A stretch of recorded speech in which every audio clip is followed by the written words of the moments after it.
Ready, go?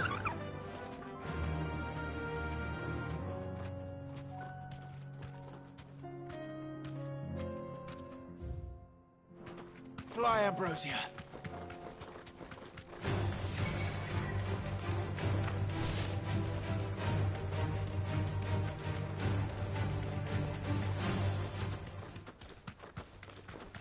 Eyes peeled.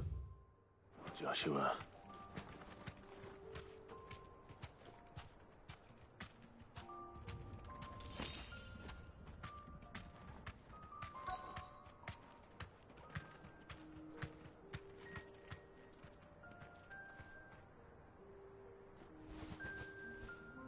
Be safe.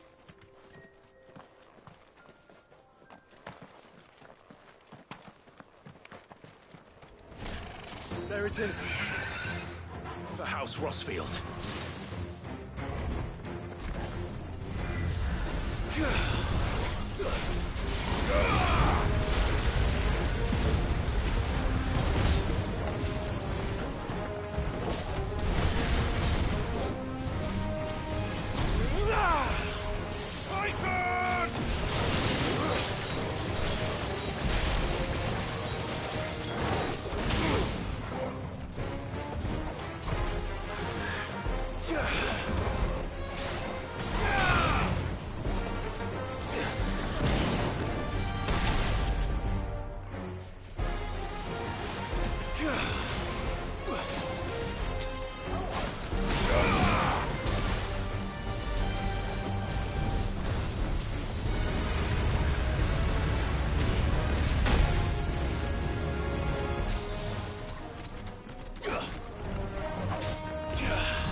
slow.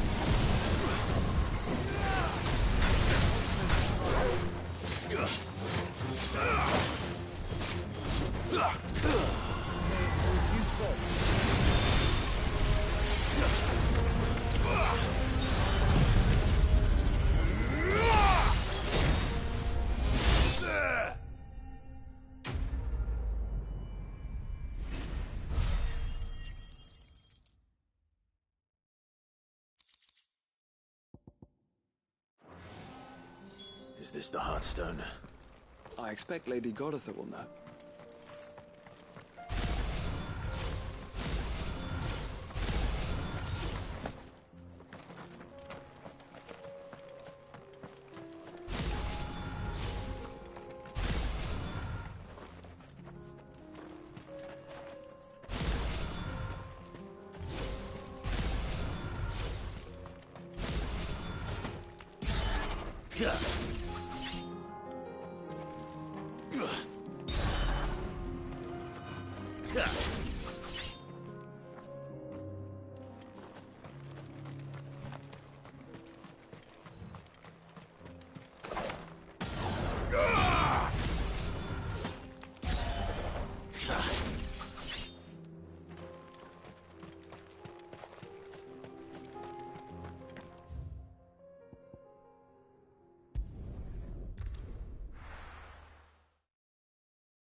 Are you buying or selling?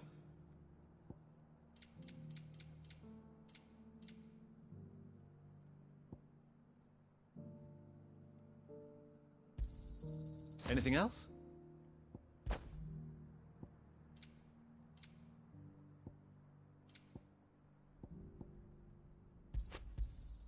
A fine choice. Of course.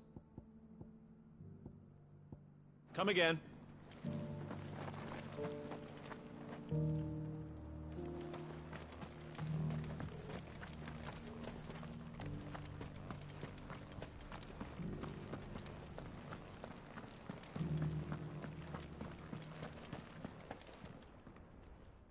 Thank the Founder you were safe.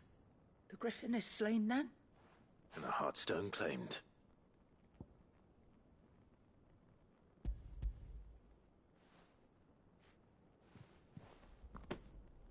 Yes. This radiant luster, like frozen flame. It is just as your father described it. Thank you, my lord. Your Grace. Your father would be so proud. Lady Goditha, the lapidary is ready. Thank you, Cyril. I will be with him shortly. If you would excuse me, I shall have the stone cut and set forthwith.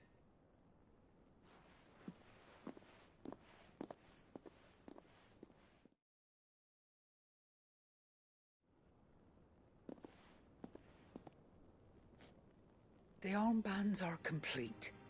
Pray, take them. They are yours, after all. Heartstone is harder and more enduring than garnet, or even ruby. It symbolizes unwavering will and devotion. And the graven vines encircling the stone represent the unbreakable bonds between you. It's a message. Father knew we had enemies both inside and outside the duchy. Enemies who would thwart his vision. Only with unwavering devotion would it ever be realized. And only if we stood together, as Phoenix and Shield, as brothers in arms, only then might those enemies be overcome. Indeed. His Grace knew the enormity of the task he would entrust to you, his heirs. But this was more than just a message. It was a promise.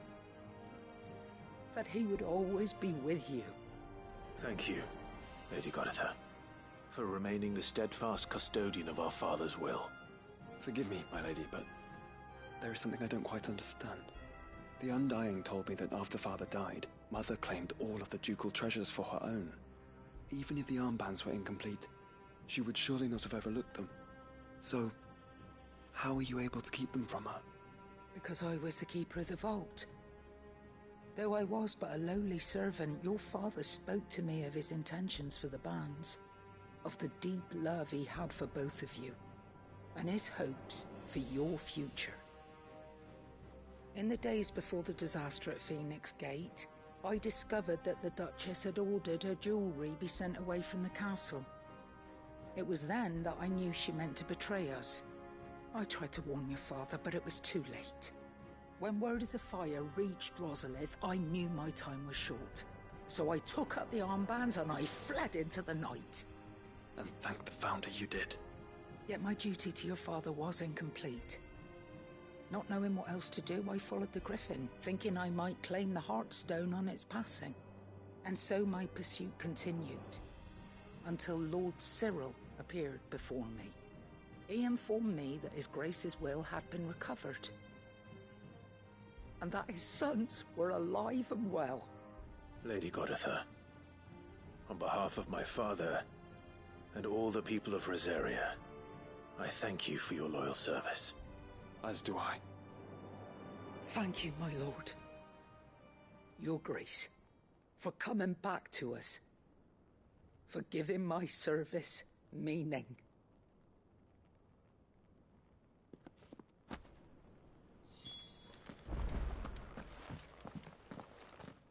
The bands suit you well.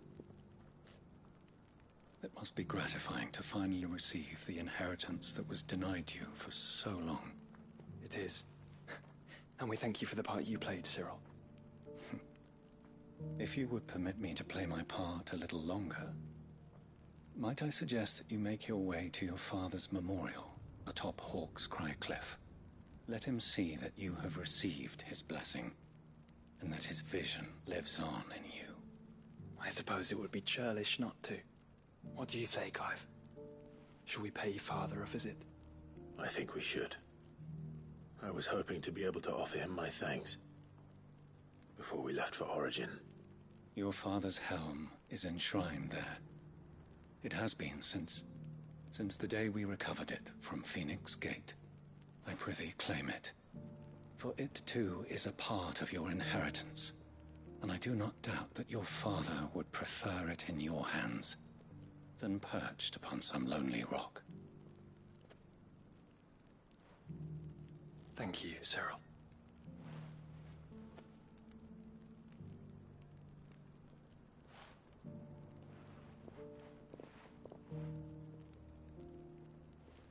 Come on, Clive. He's waiting.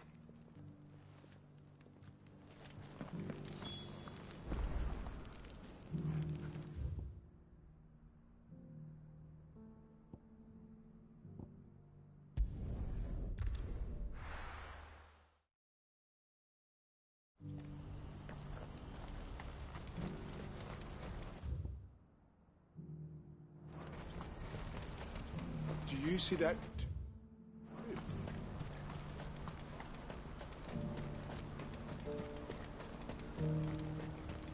Papa? What is it? Oh, please. Just make it stop. I'm scared. Nothing good's gonna come of this, I'm telling you. Just looking at it's enough to send a shiver down your spine.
can't be Rutherford, can it?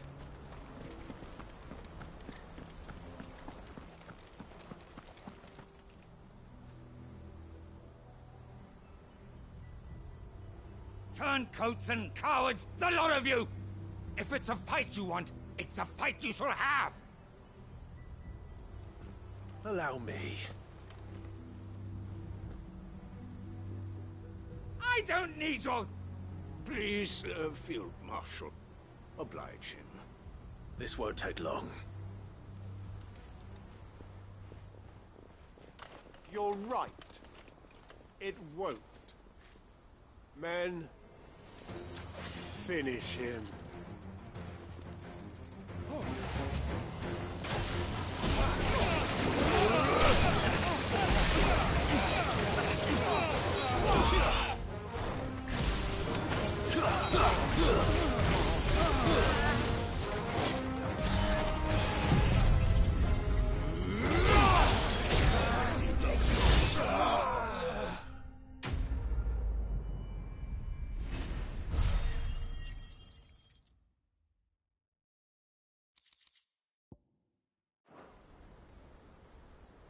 A little longer than I'd have liked.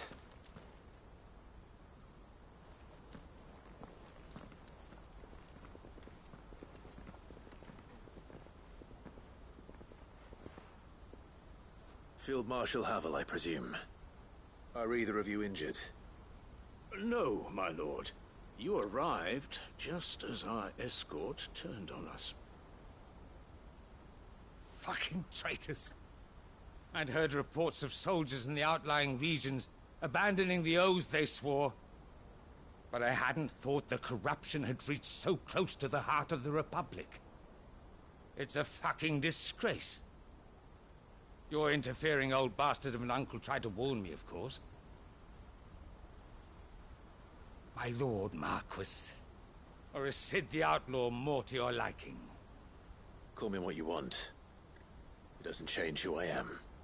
Or the urgency of the message I bring. My uncle has a plan to right the realm, and he needs your help to see it through. Before I agree to anything, I'd have you answer one question. What do you stand to gain from all this? I won't deny that I might benefit from further chaos. But I seek a new beginning for all of us. And while the choices I've made may not always have been the right ones, I know I made them for the right reasons. For so long, so many of us have been told how we could live, how we could die, when it should have been our decision all along. Now we have a chance to put things right. But in order to take it, we must stand together. Even if it be beside those with whom we don't see eye to eye.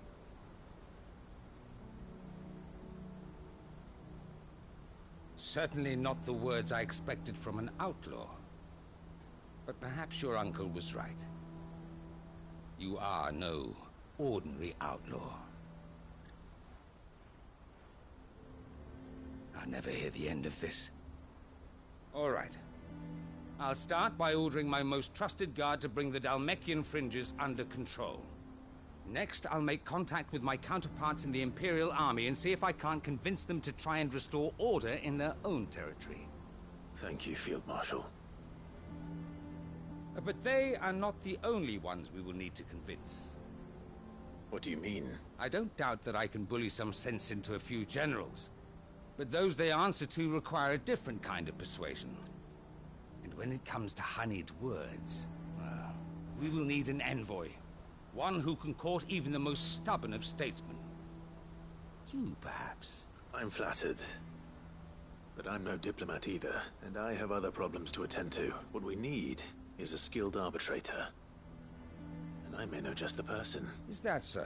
And would he happen to be an outlaw too? Of a different kind, perhaps. Well, beggars can't be choosers. I suppose we'll all have to find a little of the outlaw in ourselves if we're to make it through this. Very well. Send your man to me right away. I shall.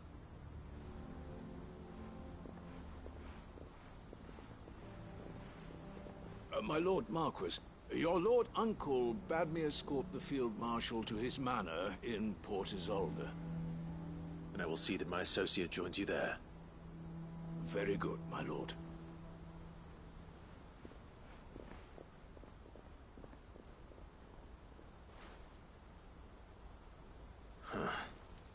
An envoy. I'm not sure I'm the man to talk anyone round. I can barely convince my brother to take his medicine. No. This is a job for someone with experience. Someone like Quentin. I hope I can convince him at least.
Quentin, I have a proposal for you.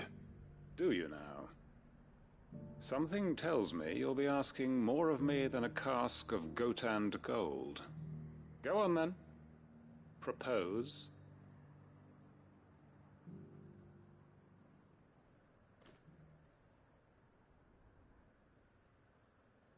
You'd have me convince the chiefs and chamberlains of the realm that they should simply swallow their pride and do the one thing that has proved impossible for thousands of years.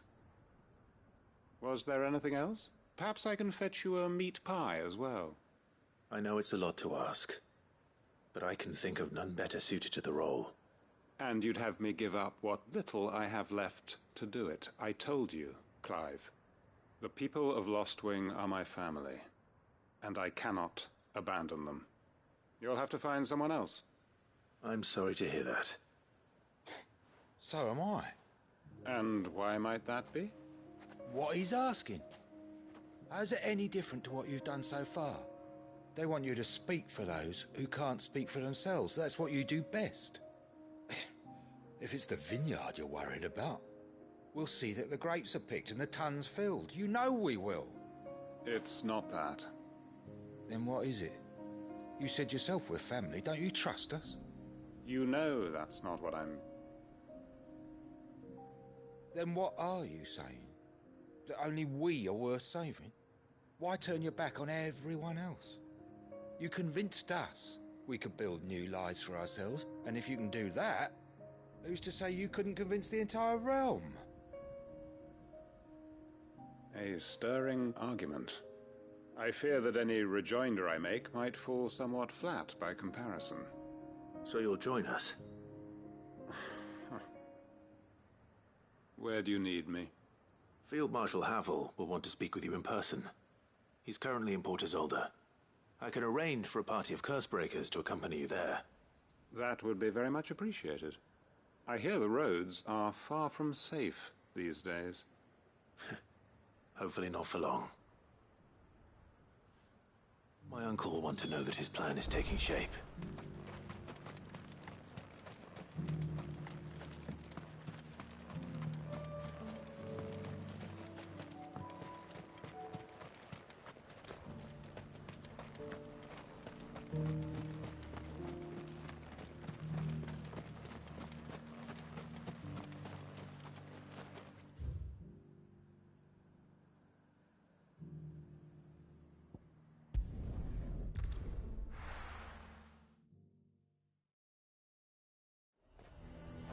Lazare might at least have mentioned where in Northreach he'd be testing this recruit.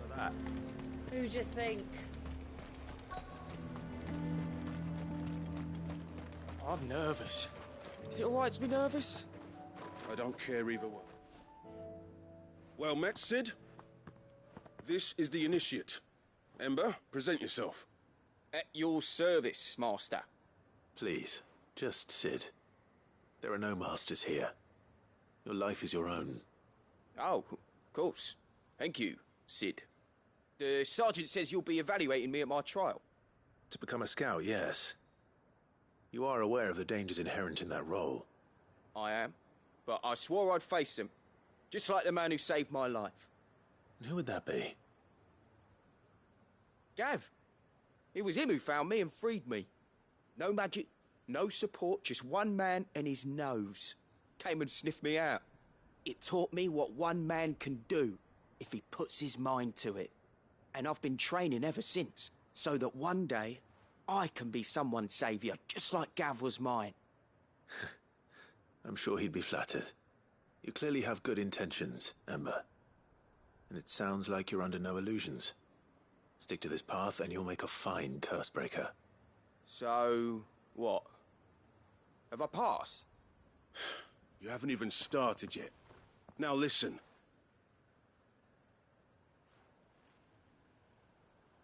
Not far from here is an Imperial lookout, Eastwatch. The guards there record all their sightings in a logbook. You are to find it and bring it here. And bring it here, right. Anything else? No. Sneaking into a heavily guarded Imperial outpost and stealing the logbook would be quite sufficient. You'll need to assess the situation, determine a point of entry, create a distraction and effect an escape, all without being discovered and thrown into an Imperial oubliette. Ember, Gav isn't our best scout because he can do everything. It's essential that you know your limits. Know my limits, right. I won't let you down.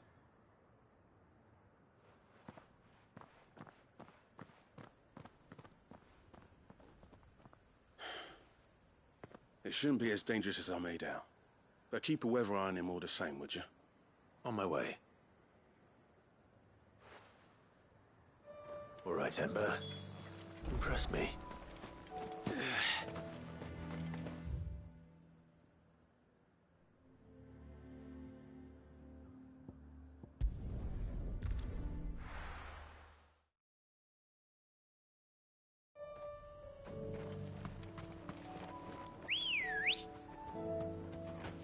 Let's go.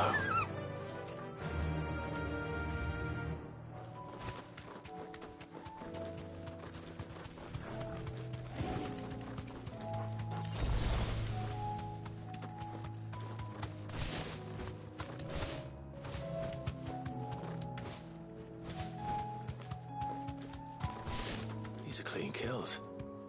Perhaps young Ember really is ready.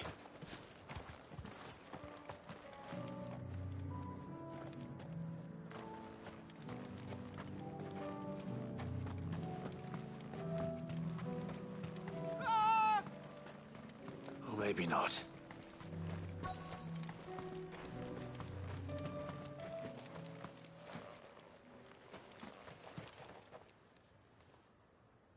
Damn it. Ember, draw your sword! I can't! Then run! If you want him, you'll have to go through me. Blizzard!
Ember, are you...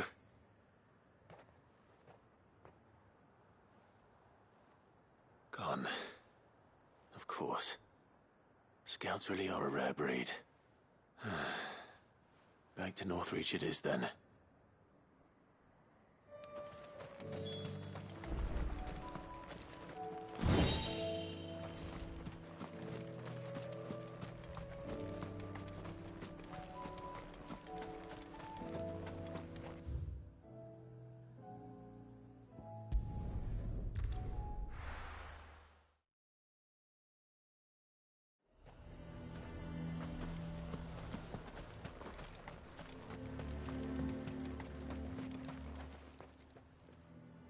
I didn't expect you back so soon.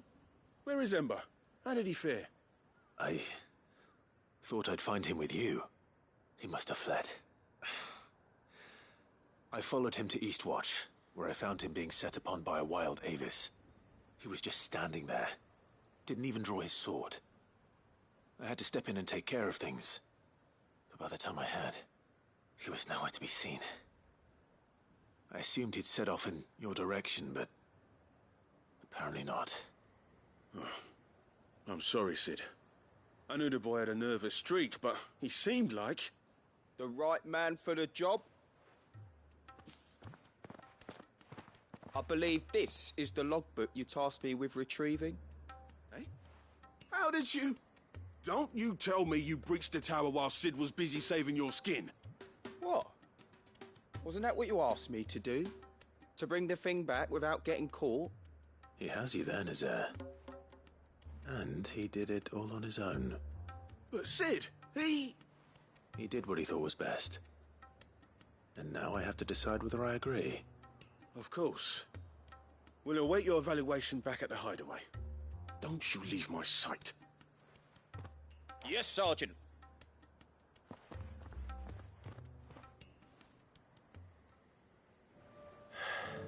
This won't be an easy decision. A fortress? The garrison is threatening to pull their sentries from the markets. I would speak with this Duke. Saw the captain just now. Your town needs you. I need you. But the Duke would have me clapped in irons.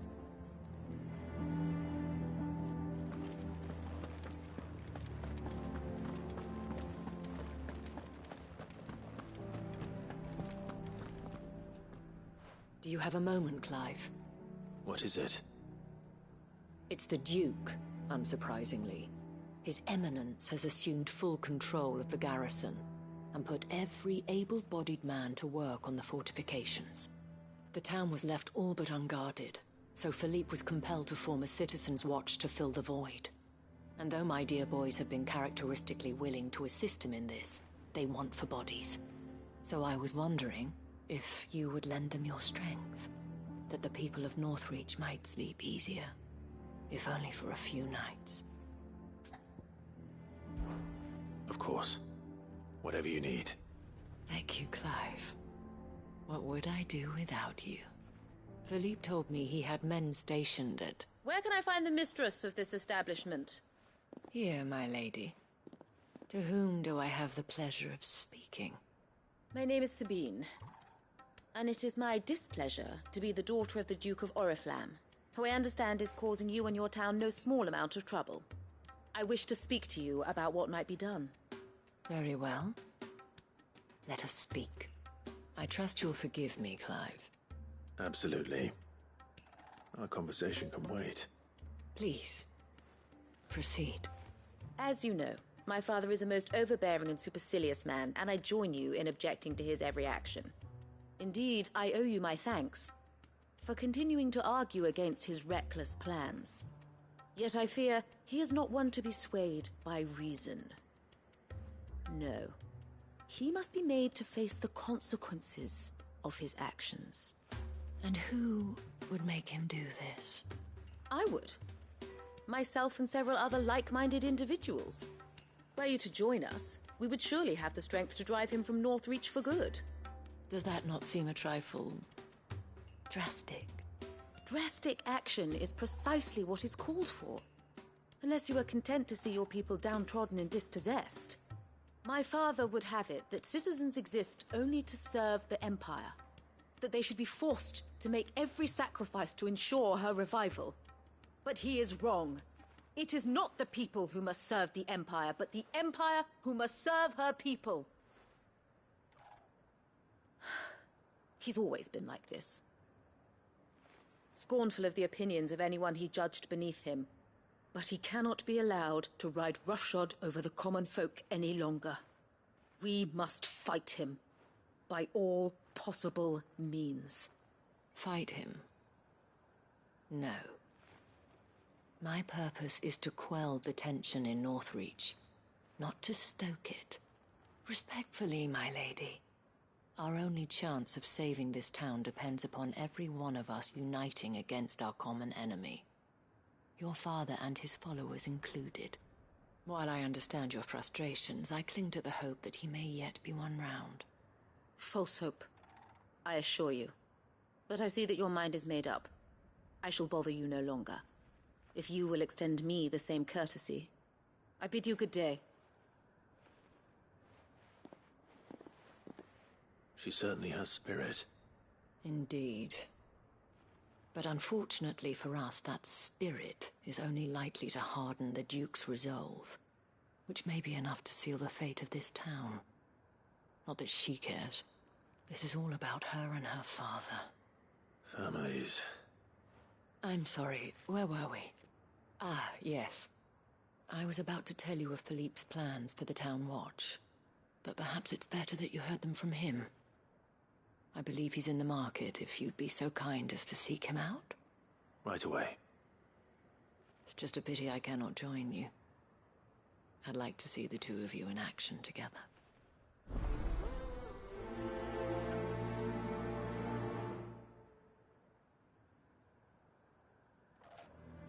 The task of organizing the town watch has been taking up a great deal of Philippe's time of late. And the rest he spends guarding the main gate to the markets. You'll find him there, most likely.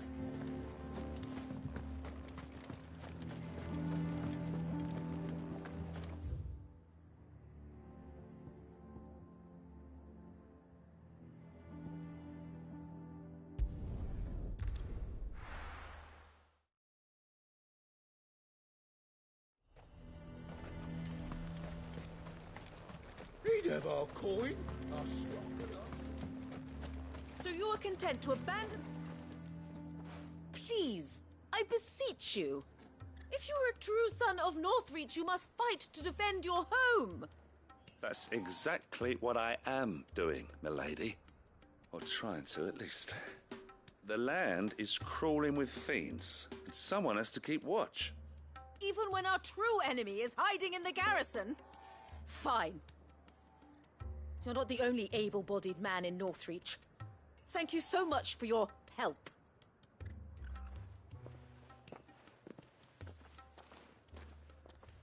She cornered you too, then? Could hardly get a word in edgeways. Like father, like daughter, eh? She made an uninvited appearance at the Vale earlier, hoping to convince the Dame to join her in fomenting rebellion. I bet that went well. Her ladyship seems to have a way with people. Anyway, what brings you here? Our mutual friend thought you might welcome some help.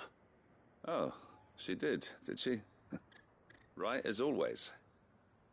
In fact, you're just the man. We've had some reports, you see. Sightings of, you know what. They're back. Seems that way. All over, too.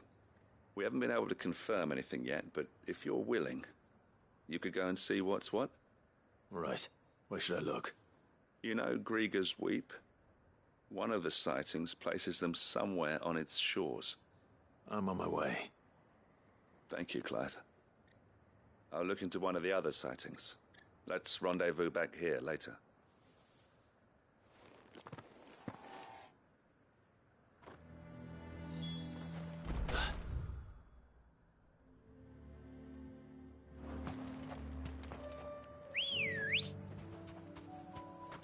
Come on. Fly, Ambrosia.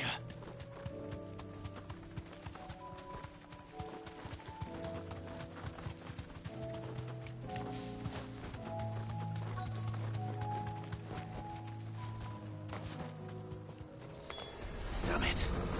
The reports were true. I need to stop them before they get to the town.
Call that a test, Ultima? Clive, it's me. Are you all right? I am. But it seems the reports were true. The thralls have returned. I dispatched the few that I found, though. Well, that's something, I suppose. But what were they doing south of town? They all came from the north last time. We might be able to fend off an attack from one side or the other, but from both? Do you have eyes in the north? Some. I should probably go and have a look, though, just to be sure. You head back to Northreach. I want you there just in case war breaks out while I'm away. What do you mean? Her ladyship's been busy working her magic on the townspeople, stirring up ill feeling towards her father. But she'll have her marching on the barracks if we're not careful. What? This is exactly what the Dane was afraid of. I'll do what I can to calm things down. Be careful out there, all right? Don't worry, I'm not like you. One sniff of those things and I'm running back to town screaming blue murder.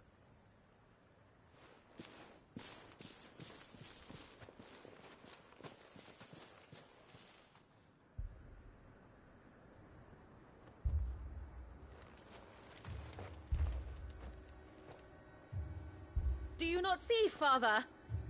The people of Northreach have given enough, and only a fool would ask for more. Listen to me, Sabine. Where would our people be without their country, hmm? The Empire is their sword and their shield. It is she that ensures they can live without fear. And now she teeters on the brink. Without their sword, how will the people fight? Without their shield, how will they protect their kin? Can the unarmed stand against the advancing hordes? No. But there is yet hope. A new shield, a new sword. A new empire. We can rebuild Sandbreck, just as Great Grieger wills it. Perhaps we could, Father. But we don't want to. Not if it is built on the broken backs of the people. Please, let us not quarrel in the street.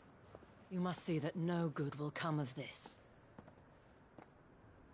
Our fight is not with each other, but with the threat that draws ever closer to our gates. A threat that your sword has yet to rid us of, Your Eminence. You will hold your tongue, whore! You may have filled my daughter's head with your heresy, but I will not be corrupted. Corrupted? Your daughter's opinions are her own, as you would know if you had ever deigned to listen to her. At least I hope they are your opinions, and not posturing born of a family feud. Northreach deserves better than that.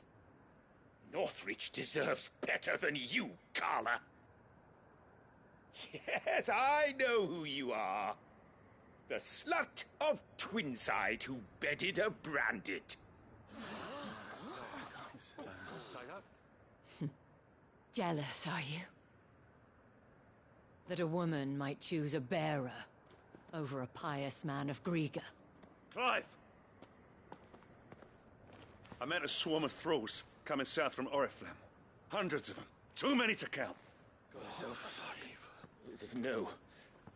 Work on the fortifications has scarcely begun. We will retreat to Caer Norvent and there make our stand. Did you hear me? That was an order!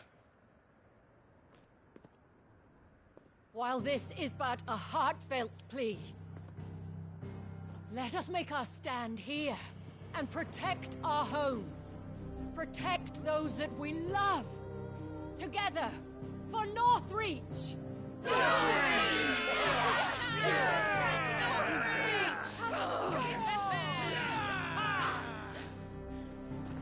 You heard the dame.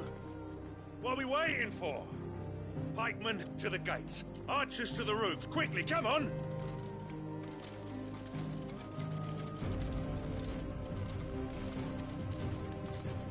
But she is but a common... whore, yes. And we'd follow her to the gates of hell.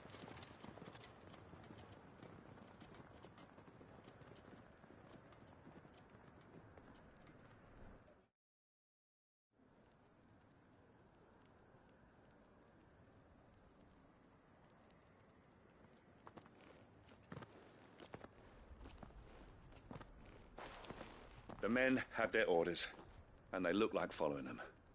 I got them spaced out at regular intervals. Whichever direction the thralls strike from, there'll be someone there to meet them. Thank you, Philippe. Rest assured, the people will play their part.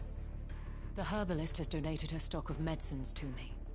Should any of your men be injured, take them to the Vale. We'll see to them there. Thank you, milady. I will. I'll play my part too. You still want for numbers. Unlike the enemy. I only hope I can go some way to evening the odds. Philippe, can I leave the south in your hands? I doubt the thralls by the lake were the last of their number. Of course. I'll lead a party down that way so we don't get taken by surprise. What about you? I'll make my way up the road to Oriflamme. I've fought a few of these things. And while I can't promise to hold them all back, I should be able to thin the herd. All right. But take care. Thank you. Both of you. You can thank us when it's over. Till then, madame.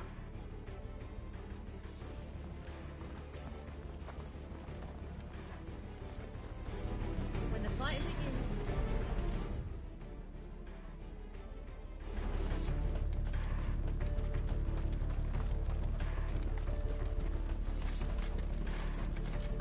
I want steel in the hands of every man.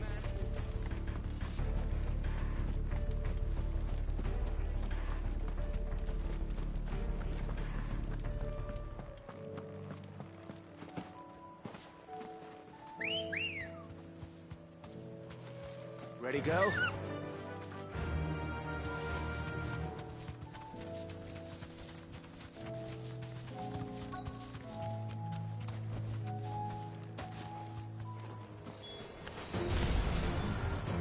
There are so many of them. Not for long.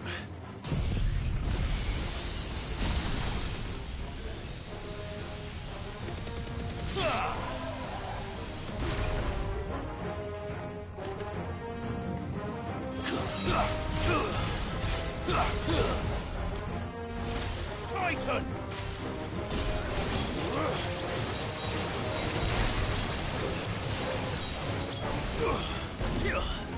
Let darkness fall!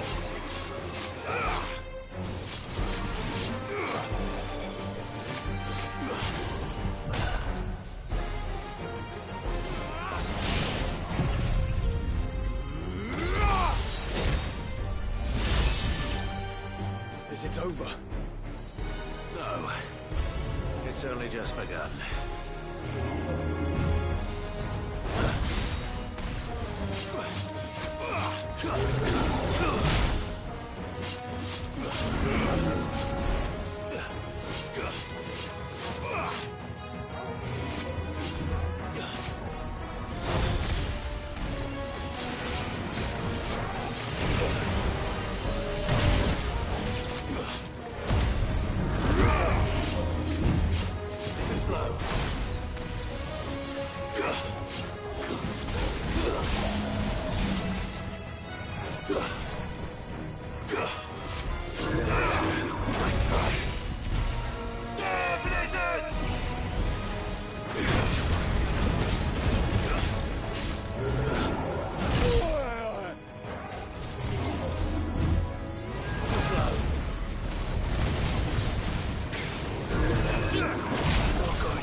That looks to be the last of them. I wonder how the others fared. Better hurry back to town. Come on, Torgal.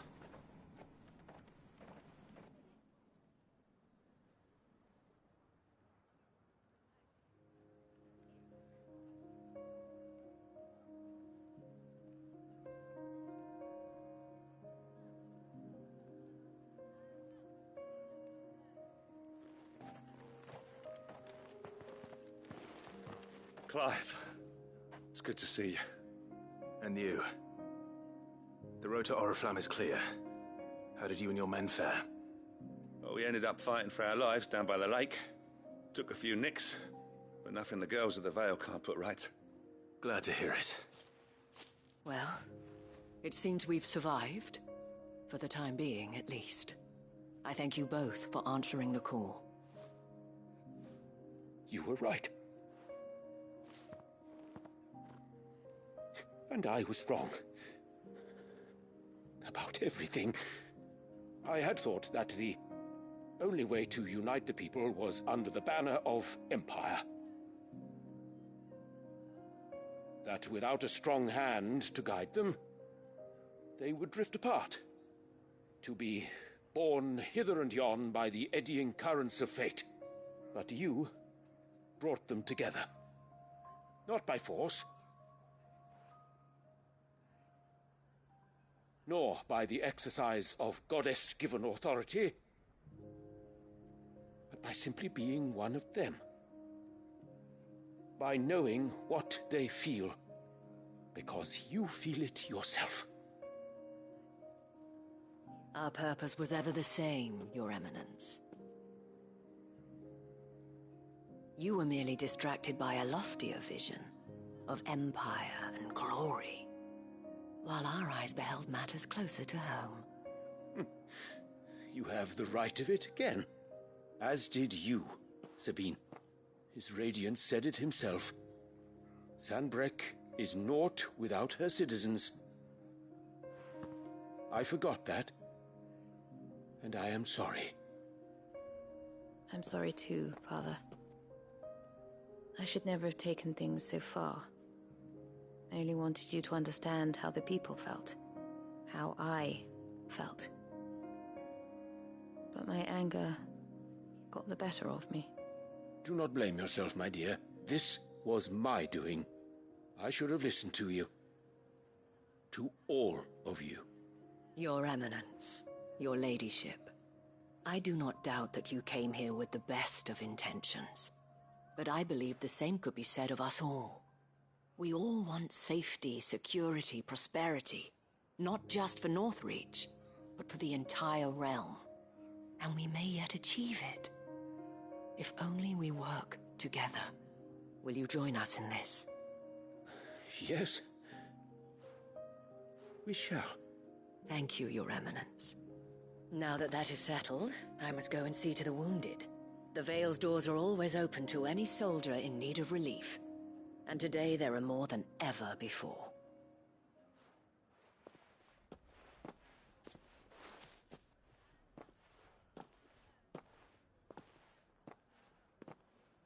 Madame Isabel is a rare soul indeed. In these dark times, I see that it is not men like me who should lead the realm, but women like her. You're right. If only I'd listened to her when I had the chance. Forgive me for saying so, milady, but you still do. The Dame said it herself. We can turn things around. We just have to work together. And that goes for you, too. You're one of us now. One of you? Well said, Captain. Let this be a new beginning. Not only for Sanbreque, but for us. Well, since there's nothing more to be done here, I should see if Isabel needs any help moving the wounded.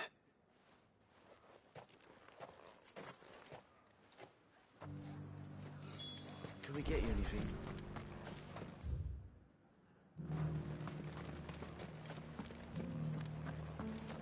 There's no need to worry any longer.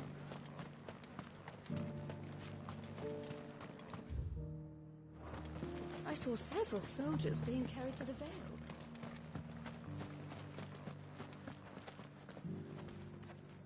How goes the treatment of the wounded? I'd be happy to man one end of a stretcher if it would help. You've helped quite enough for one day, Clive. Thank you. Don't mention it. Oh, but I must. After all you've done for this town, it is the very least you deserve. Tell me, if Northreach had fallen, what would you have done? A woman of your means could find a home anywhere in the realm, but I sense you would rather have died here. It's a long story. For you, madame, I have all the time in the world.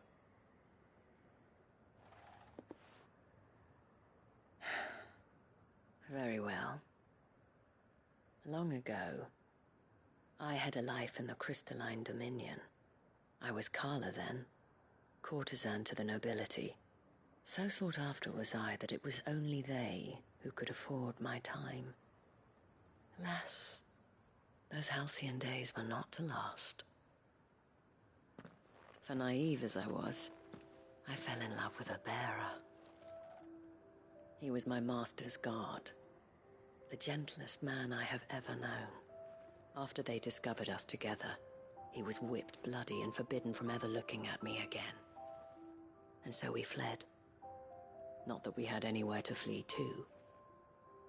We wandered, aimless and starving, half dreading, half praying that the next day would be our last. Until we found ourselves here, in Northreach. It was the Vale that took us in, that fed us, clothed us, and healed our hurts. Those that could be healed, at least. My love was already too far gone. He passed away. He did. Not long after we arrived. But at least we were able to share a few moments of peace before the end. It was the greatest gift I have ever received. But the generosity of this town and her people did not end there. The men and women of the Vale supported me through my grief. Shared in it, though I was still a stranger to them. They treated me like a sister. And so I swore that I would always do the same. That I would return the kindness that Northreach showed me. That I would repay my debt to the Vale.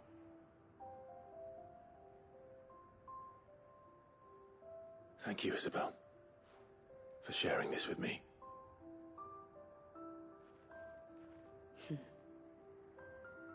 You're a lot like him, you know.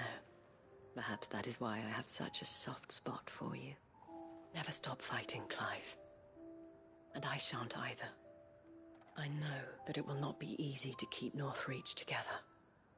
But our efforts will be rewarded. Just look at us now.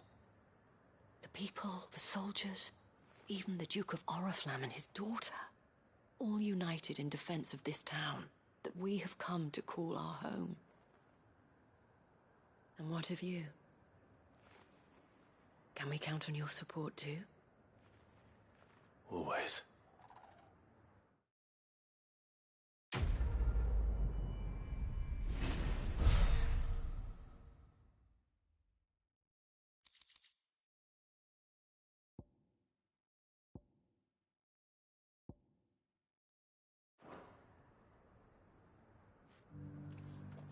We have brought Northreach together.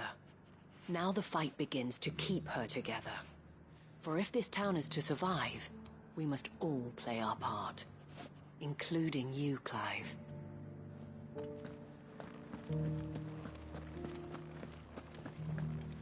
This the last one?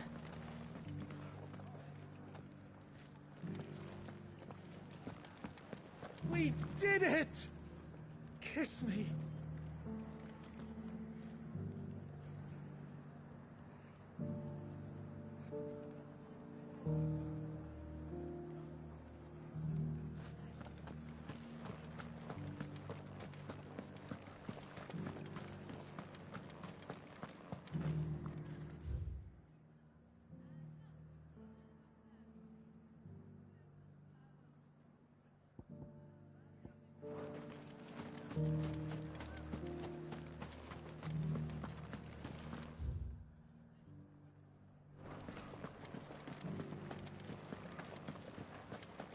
Will you lend me a hand?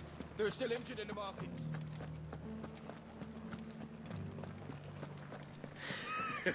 You held your owner.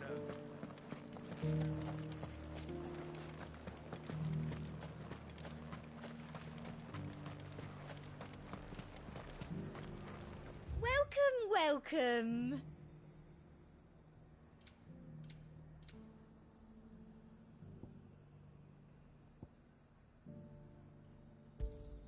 I do like a customer who knows what he wants. You've a keen eye.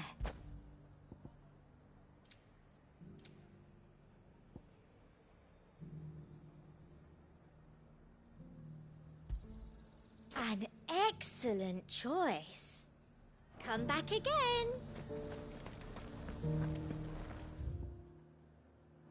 I could give you another elixir, but what you really need is a bed.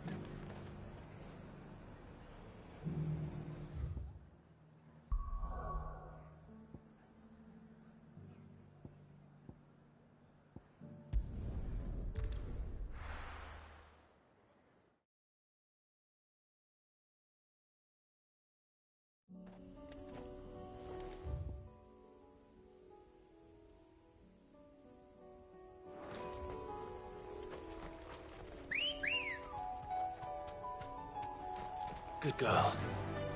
Yeah! Unwavering will and an unbreakable bond. Do you really think we're strong enough? Save the world? Of course. Although overcome Father's political enemies. Of that I'm less certain. Especially knowing what we know now. What Mother was truly capable of. And perhaps these bands would have helped. Knowing he was with us would have made all the difference.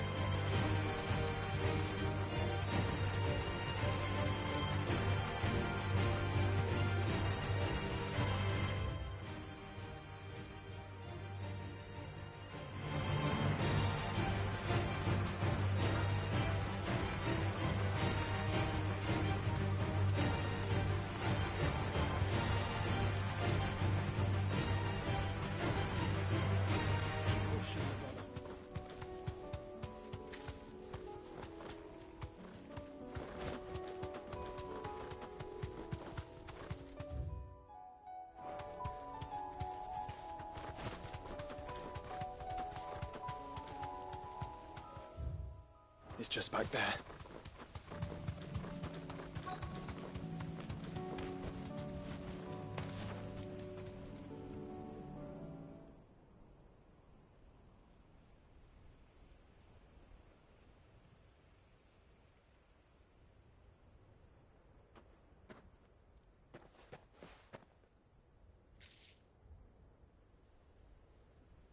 Father always fought for what he believed was right. It wasn't until that night at Phoenix Gate that I realized I had never fought for anything. I always had someone else to do the fighting for me.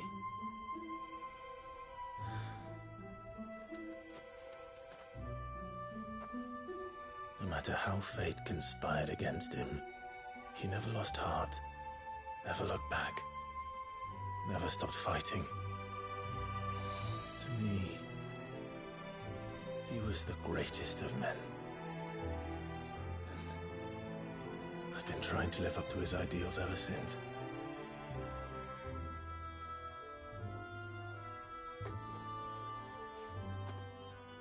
We all have, Clive. We all have. And we'll keep trying. Because that's what he would have wanted. What he would have done himself. Even if it meant standing against the very gods in the heavens. I shall be borrowing this, Father, if I may. That you might watch over us as we follow in your footsteps.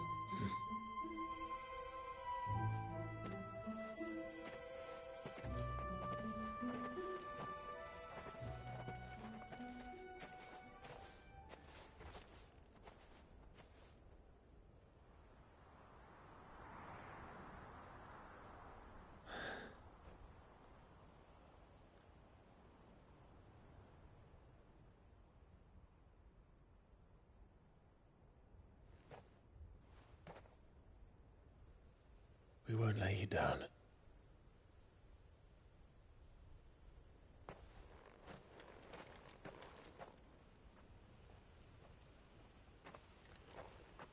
Onward then? Onward. To the end. And to a new beginning.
What are you after?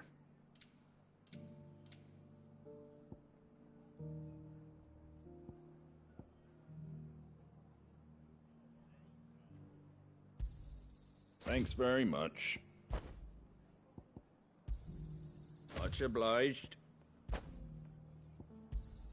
Thanks very much. There you go. That all, is it? Just because they have...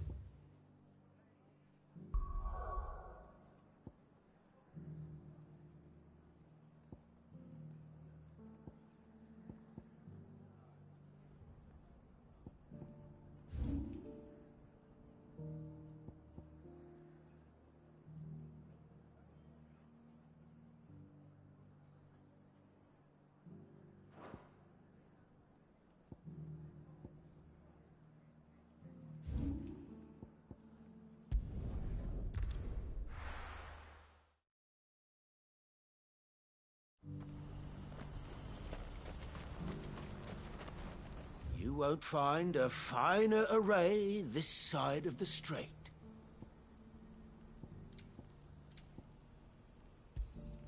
A fine choice.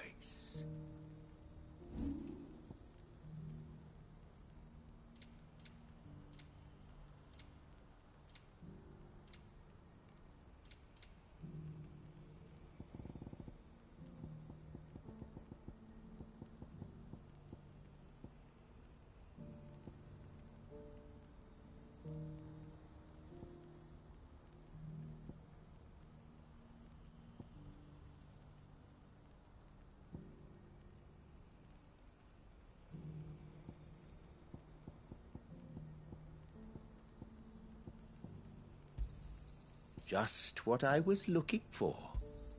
Thank you. You're sure you don't need it? Just what I was looking for. Thank you. You're sure you don't need it?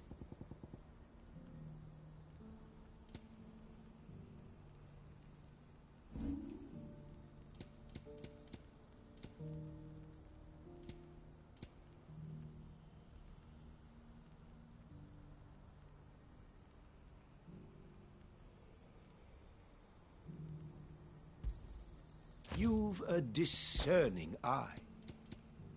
May Gilbert smile upon you.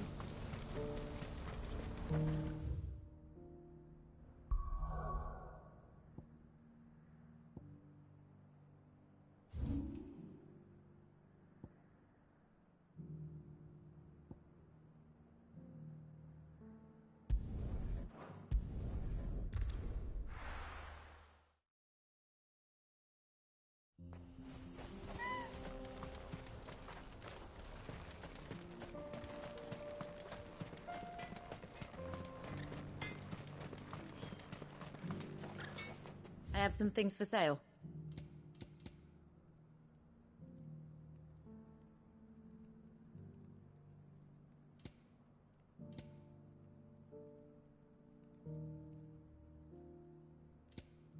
Go safely now. I've got a new design for a blade. Titan's Razor, I call it. Can cleave through rock as if it were flaxen thread.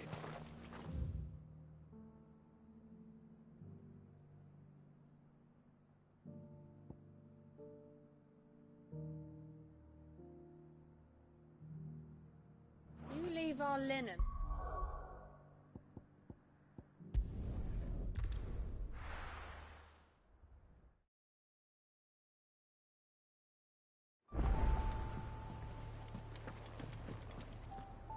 Uncle, I bring good news. The Field Marshal has agreed to your plan.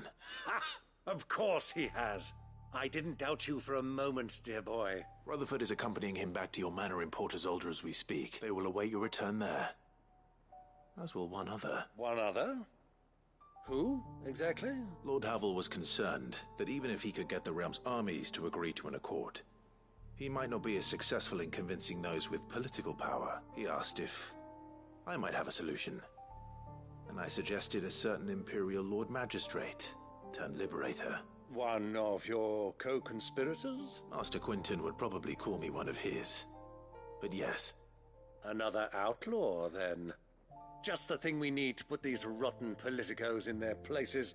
Good thinking, Clive. I'm glad you approve. The more the merrier, eh? Uncle, assuming Havel and Quinton can solve our problem with the armies, you still haven't mentioned how we might manage the grain shortages. Oh, don't you worry, my boy. The 7 high houses will be seeing to that. They have all agreed to make the most generous of donations.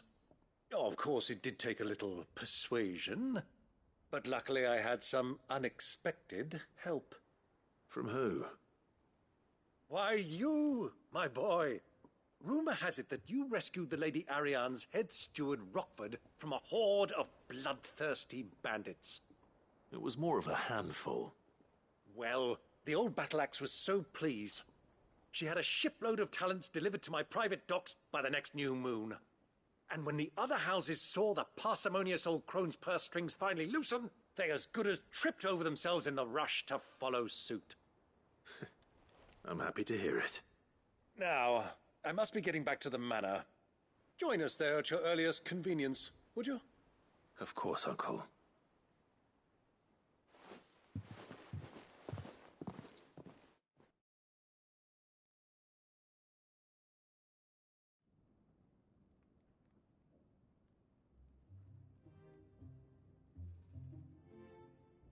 And how, pray tell, will we get that grain to the capital if the roads are still overrun with Akashic?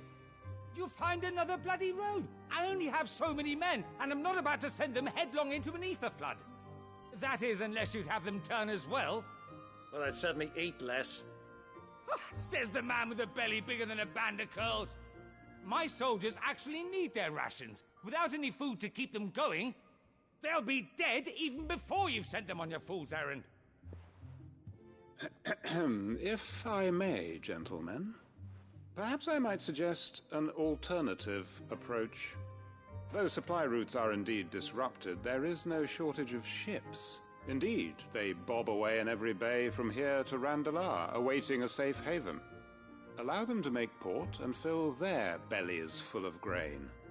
And once those who crowd the cities are fed, ferry the displaced back to the countryside to work the fallow fields. But I'm sure that you wish to continue your discussion. Forgive the interruption. 2 such firm friends as yourselves need no help from the likes of me. Rutherford spoke fondly of the great bond between you. Us? Friends? I can't stand the man! Clive, I'm beginning to question the quality of the company you keep. And what kind of company were you expecting him to keep? The man's a criminal! Criminal? How dare you? You are not fit to breathe the same air as this fine, upstanding young gentleman. Upstanding? He calls himself Sid the Bloody Outlaw! Once more unto the breach.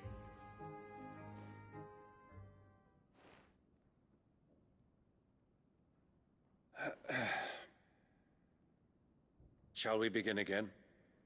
What we seek here is not to create a new nation, nor to claim the thrones of those that already exist.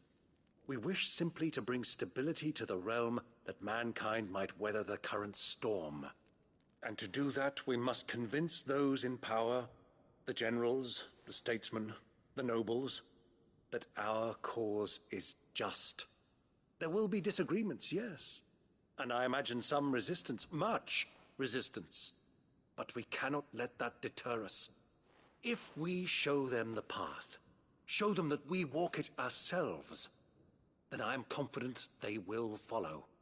The fate of the world lies in my nephew's hands, but the well-being of her people lies in ours. And we must not squander the chance that Clive has given us. Uncle Byron, Now, with that settled, let's move on to the signing of the Accord.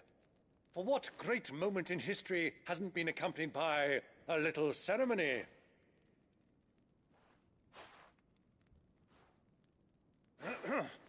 Citizens of Valisthea, I present to you the Tri-Unity.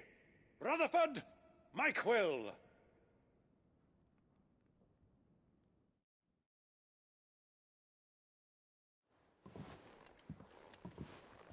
Well, my boy, the stage is set. That it is. This is the role you were born for. Now I ask only that you trust in the talents of your supporting cast. We shall play our parts to the best of our abilities, that you might have the opportunity to shine. The realm needs its Sir Crandall. And there is no better Crandall than you, Clive. I want you to keep this signed accord as proof of our faith in you. I will. Thank you, Uncle.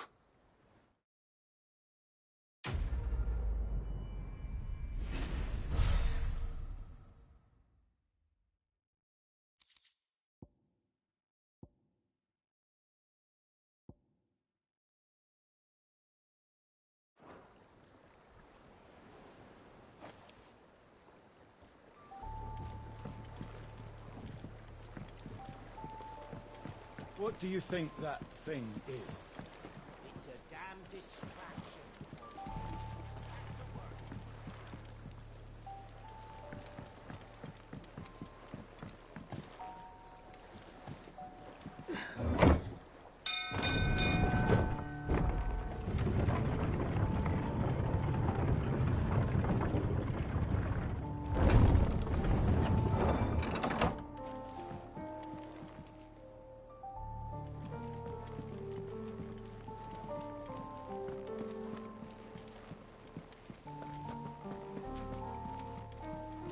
You should have seen him. The thing didn't stand a chance. Welcome back, Sid. Welcome back, Sid. Yes. Welcome back. Trip wasn't too much of a pain in the arse, I hope. Truth be told, it was me who suggested roping you in to help with the trial. But from what I hear, things didn't go quite as planned. No, they most certainly did not.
When faced with an unexpected foe, Ember froze.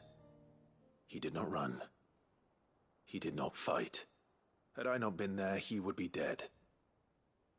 It would be too great a risk to send him out on a mission alone.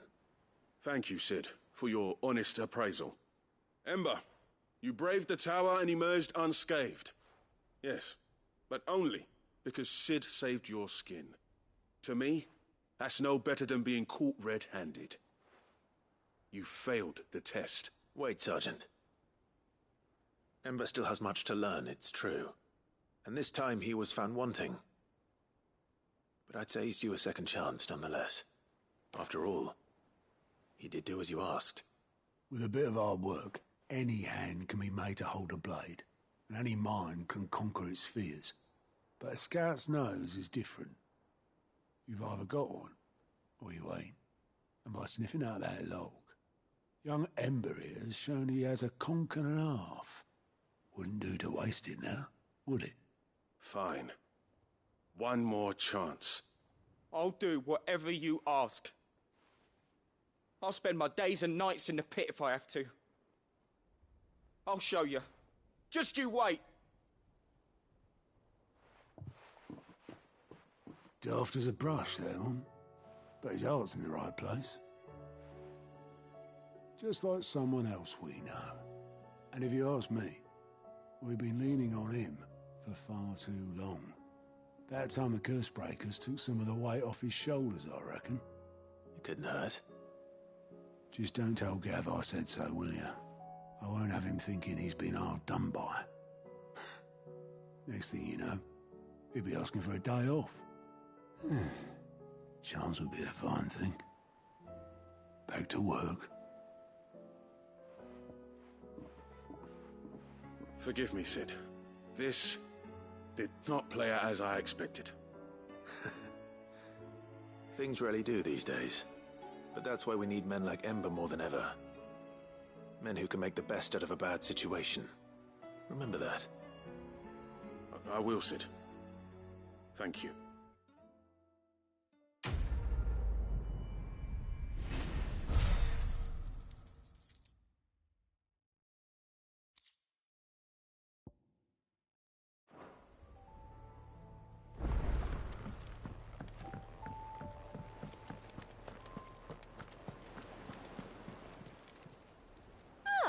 I wasn't expecting you back so soon. Here's everything we've received and everything promised. All yours.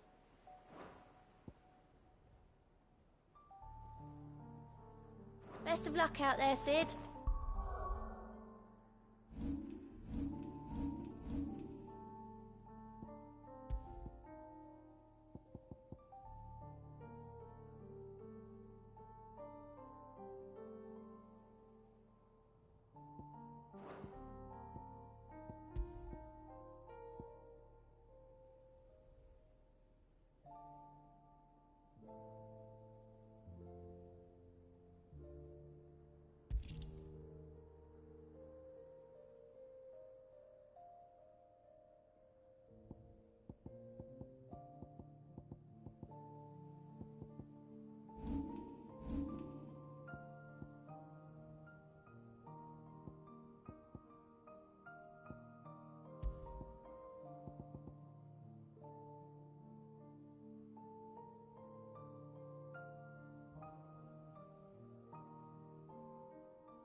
something about it.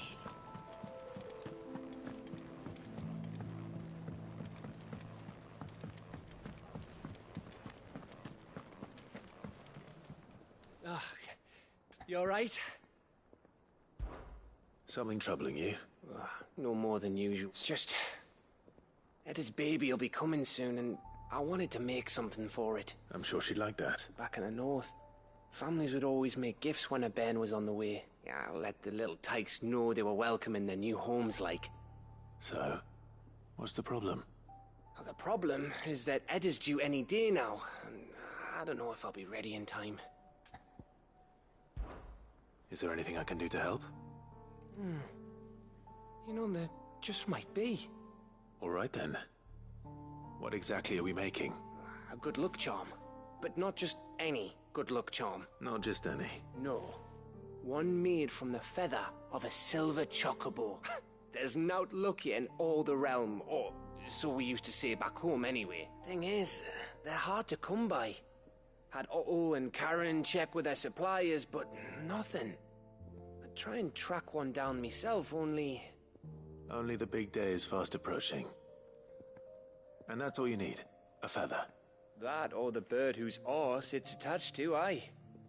I was gonna start by asking around with traveling traders plying the northern borders. Well, there's no shortage of those passing through Martha's. I think I might make that my first port of call. I'll let you know if I find anything. You're a good friend, Clive. I won't forget this.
If Joshua's worried about Jill, I should go and speak with him.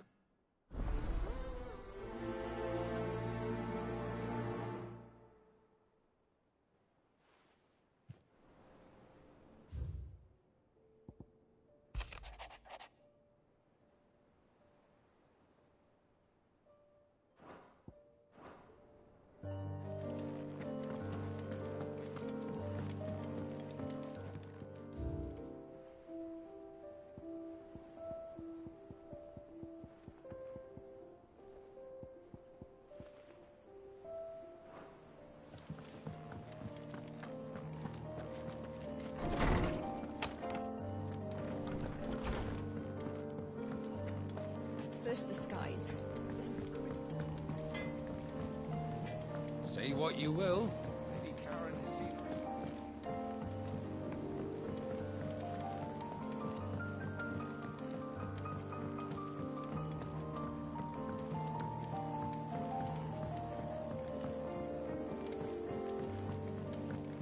Miss Shirley says your book's made quite an impression.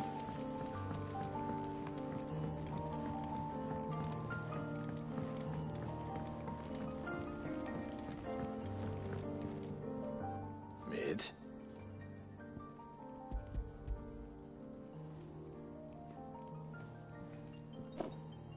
Aw, you make it sound like I asked you to save the world or something. Tell me, this is all you need. It's most of what I need.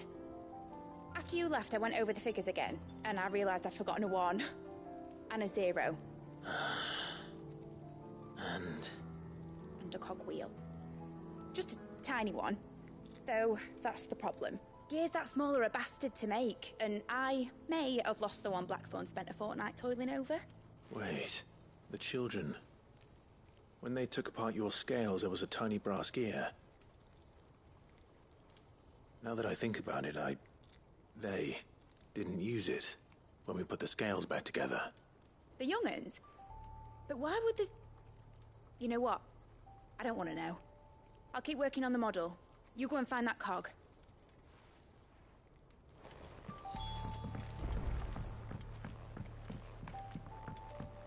Has Midadol mentioned a new project yet? Sid! Is Mid still hiding from us? She wasn't hiding. She's fine. She's just busy working on her next project. A new invention? What is it? What is it? Is it an airship? I bet it's an airship! Do you think she'll let us help? That just so happens to be why I'm here. She needs something special, something only you three can provide. A brass gear. A tiny one. One that might fit on, say, a set of scales? Oh, the one you forgot! We remember! We saved it, just in case. It's in the bag of bits. Since your lesson, we've been disassembling, then reassembling everything we can find. All the pieces that are left over, we keep under our beds, just in case. That's good to know. Look! I found it!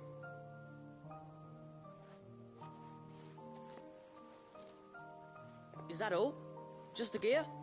We have more parts if Mid needs them. That's all for now. But I'll let Mid know about your hoard. Just in case. Thanks, Sid.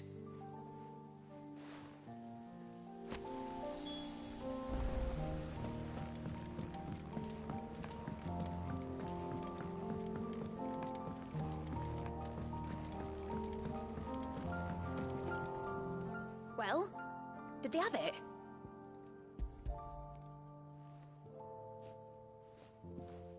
They did. And they kept it somewhere nice and safe. Will it work? Will it work? He's perfect! You're a genius, Clive. What exactly are you going to use it for? Only the most important job of all. The wings aren't going to move on their own. But with the right cog in the right place, well, you just wait and see.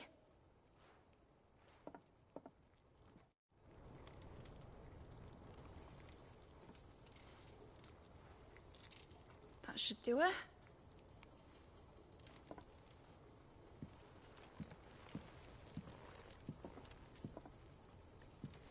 Here goes nothing.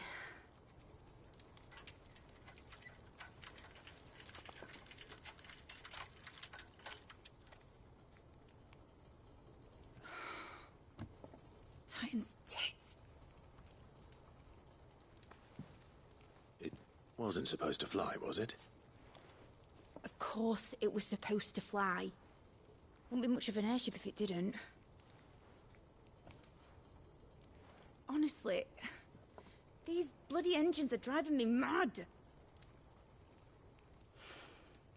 I was so sure this would be the day she soared. The Mithril engine was made to make dreams come true. But maybe this is one dream the world's better off without. Show folk how to take flying. It won't be long till they're raining death down on each other. People will lose their homes. Children, their mums and their dads. Like I lost mine. I'm sorry. So am I, Clive. So am I. Sorry that I have to choose. Do I follow my head, or do I follow my heart?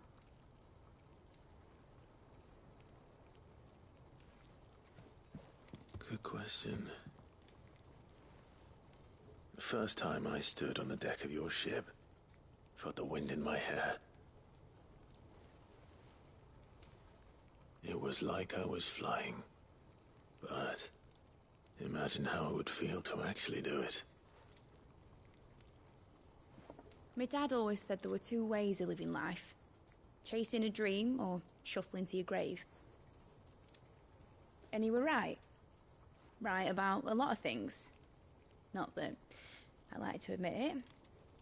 People need dreams to chase. Especially in a world like this.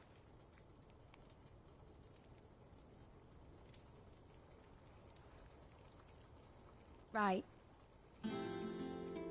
When this is over, I'm gonna take all my mithril engines to Zemeckis and sling them over the edge. I won't have my dream end up turning into someone else's nightmare. But all that hard work... All that hard work will not be used for war, Jamie. But it ain't like it'll be gone. Tell me, Clive, have you ever been on a treasure hunt? Not since Joshua and I were boys. Why do you ask? Because I'm gonna bury the engine schematics and leave behind a little riddle telling people where to find them. A really hard one, so that only the most dedicated dreamers will ever be able to work it out.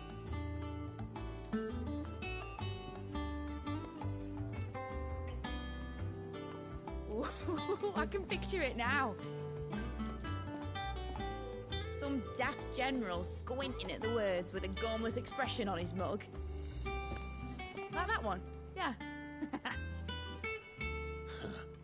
Right.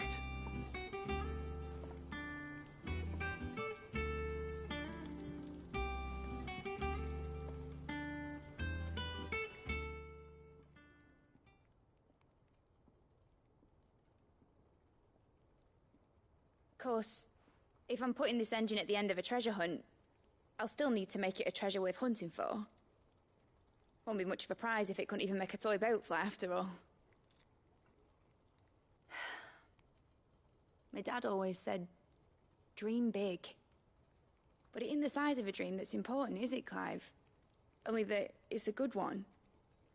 And I reckon I've got a fair few good uns left in me. I'm sure you do.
Joshua, I read your message.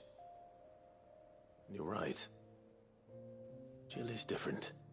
I don't think I'd realized how different, but since we returned from Drake's spine, I've felt it more and more. I suppose it's not hard to imagine why. She doesn't think she belongs anymore. And that's why we need to remind her she is still one of us. To let her know that we still need her. Now more than ever. That you still need her. But how to do that? When last we were truly close, we were but children. Of course. Do you remember the time we accompanied Father on his annual tour of the Duchy? And Jill and I broke from the procession to ride up Man's Hill. To see the snow daisies, I remember. It was the first time Father had allowed us to join him. And when he realized you were missing, he had the entire retinue down to the pot boys combing the countryside. In the rain. A thunderstorm forced us to take refuge in a grove of oaks before we'd even made it halfway there. It was the Lord Commander who finally found us, and needless to say, he was none too pleased. Then it seems you and Jill have unfinished business.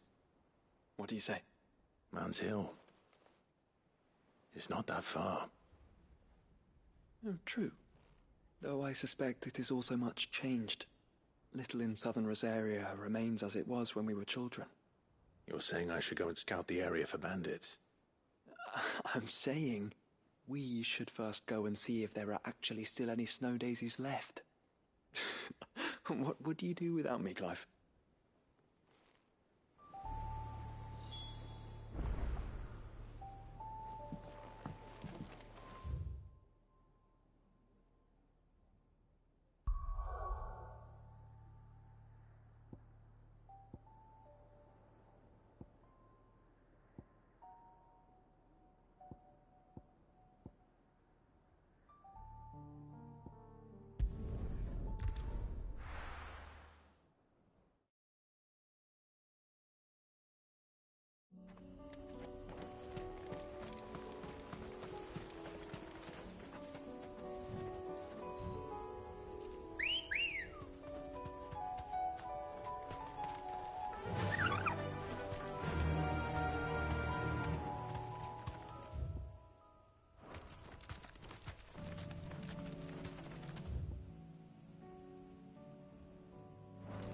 Yeah!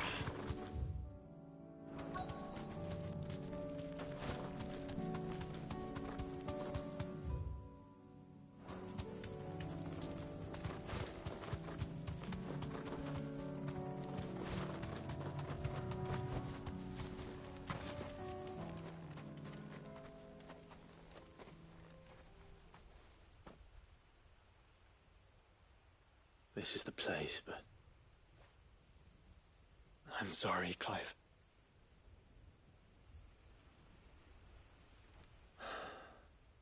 There's nowhere been spared. What do we do now? We keep looking. Man's Hill cannot be the only place where snow daisies grow. Perhaps, but... it's the only place I know of. Knew of. Then why not ask someone who might know of another? Someone in the backyard? To the hideaway, then.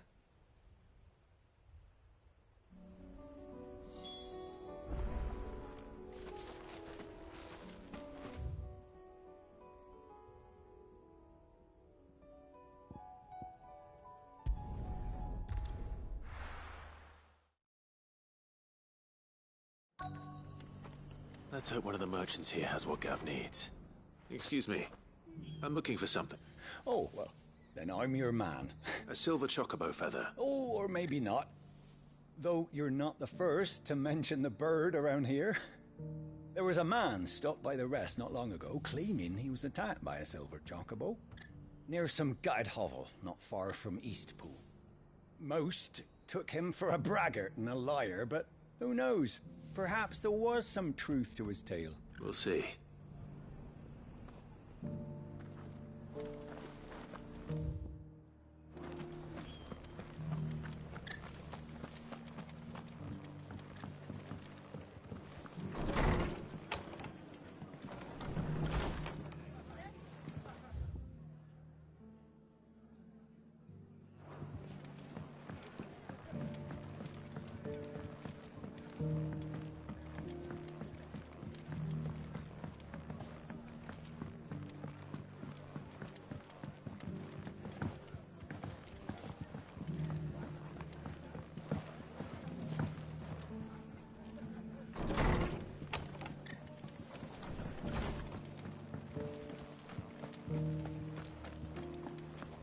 Just because the heavens have gone to Rackaroon, you know.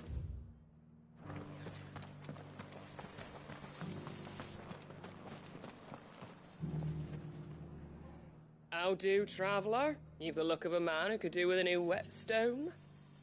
Or perhaps a bawdy etching of the Vicerine. Maybe another time. I'm looking for a silver chocobo feather.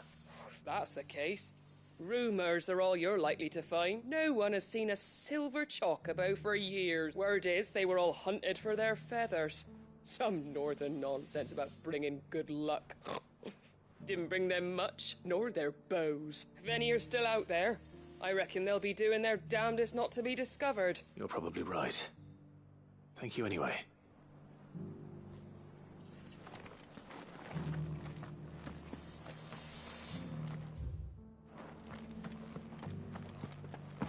It doesn't still hurt, does it? people of the rest may seem to be in high spirits, but give them a little wine, a little company, and the tears soon begin to flow. Don't keep your woes to yourself, soldier. Open those floodgates. You'll feel the better for it, believe you me.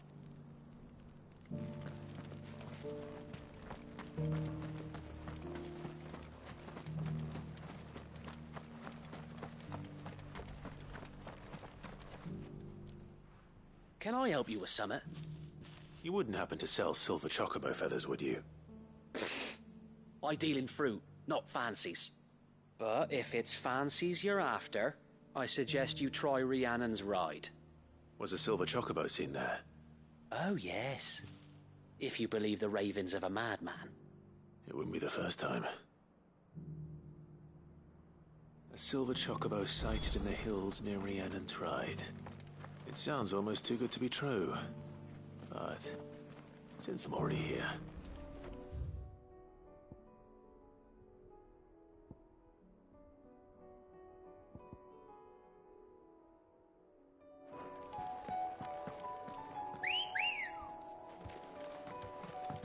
Come on.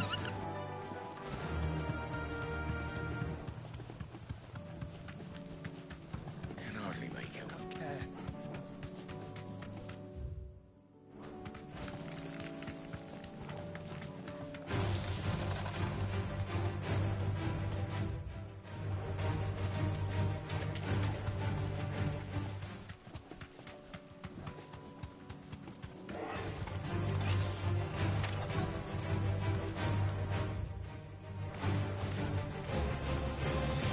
Tracks. They're not left by bandits for a change.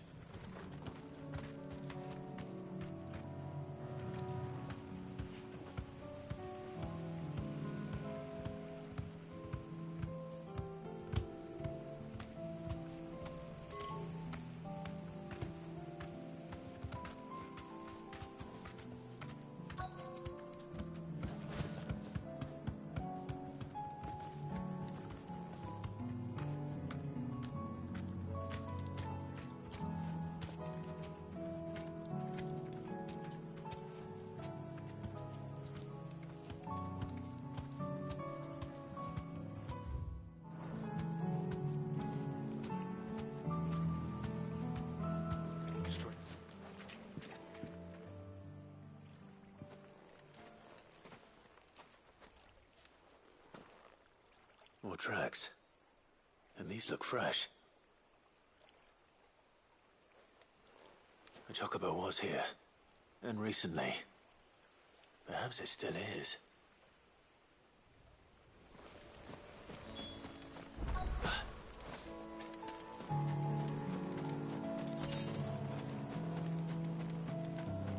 I don't hear anything.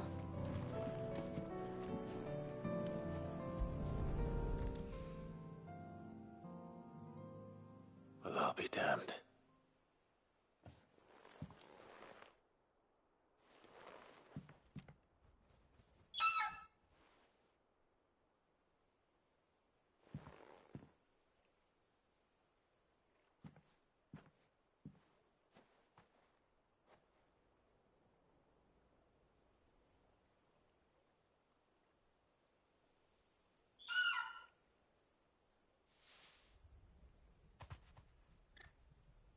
It's all right. I'm not going to hurt you. Just borrowing a feather for my friend.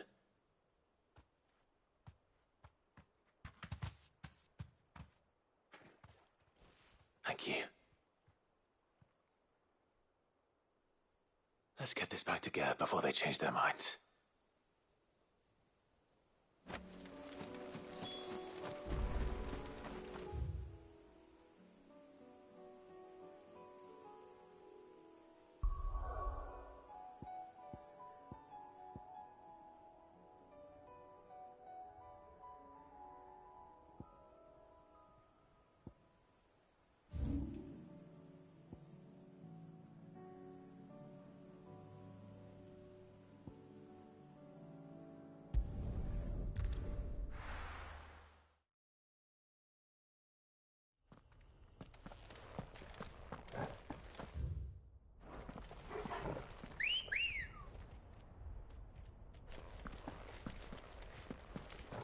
Let's go.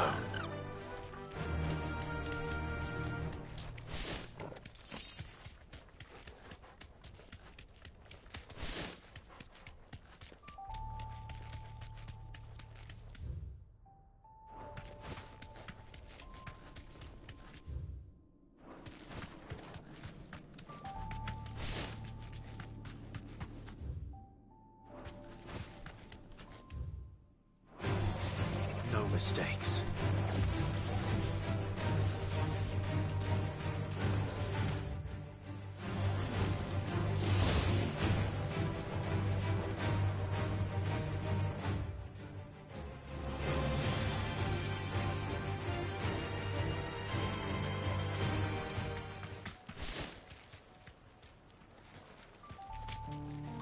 Might this be Mickelberg? You deserve a rest.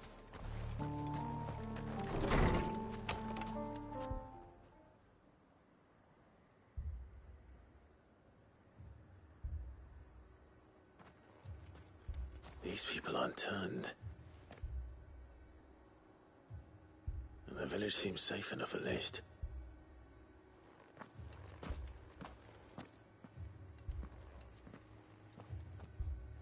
What is going on here? Ah. Did you, too, heed the call? Heed the call? No, I came here looking for someone. To be honest, I wasn't sure I'd find him here. Let alone all of you. Is that so? What are you doing here? Is this where you live? It is my home. The others, they heeded the call. You keep saying that. What do you mean? They came here to perform the rite, just as King Barnabas instructed.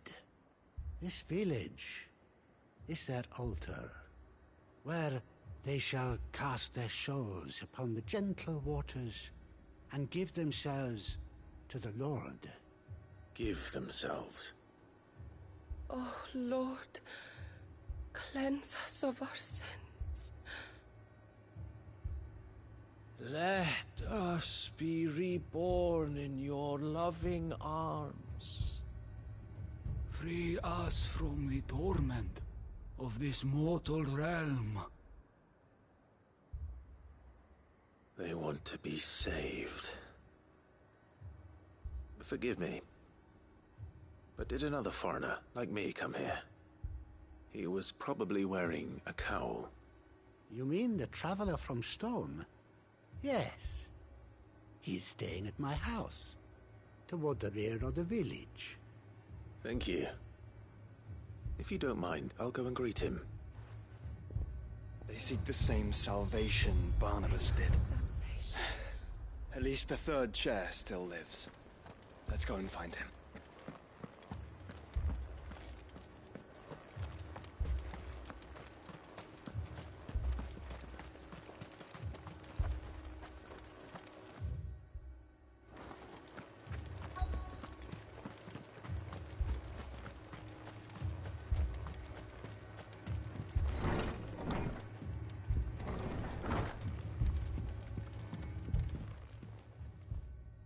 Excuse me.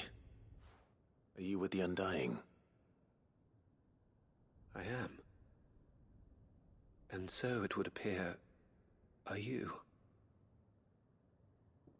Lord Rosfield, if I am not mistaken. That's right. And you must be the third chair. I am. Cyril was worried for your safety. He sent me to find you. Then I must apologize. I did not mean to trouble the bearer of the burning quill. Much less you, my Lord Marquis. He said that you had failed to report.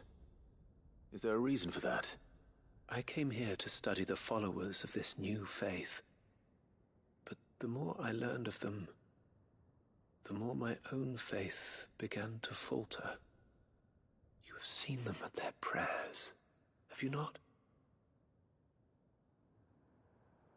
They devote themselves to the veneration of their lord with a fervor I have never seen before, praying night and day that they might be rid of their wicked wills and reborn in their Saviour's light. Not that they might be granted respite from their worldly woes, but so that they might continue to serve him. Serve him with all of their beings. I, too, swore to devote my life to the service of my Lord and Master, but this... 'tis different. It is more. And so I would see it through to the end.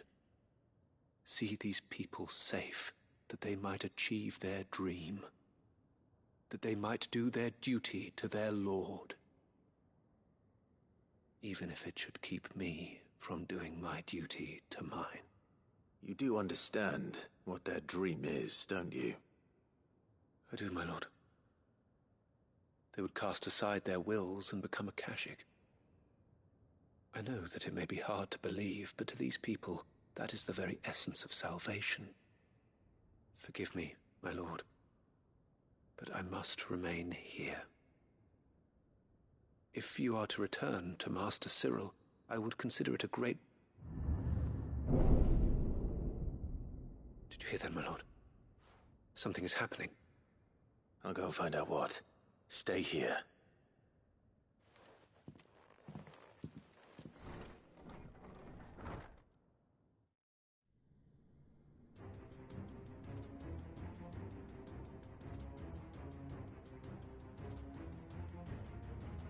Beneath the flood.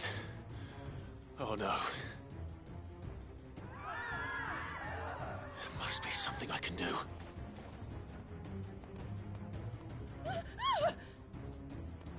Echoes as well. Found her. Ready, brother? Ready.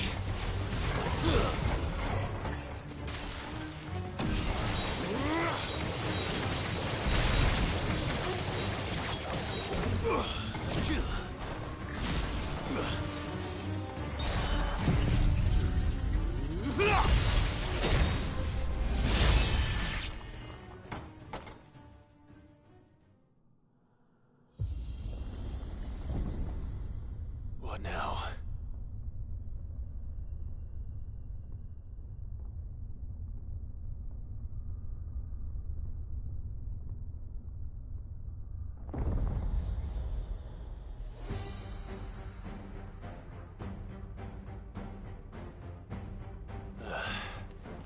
We meet again. I've killed your kind before.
Damn it!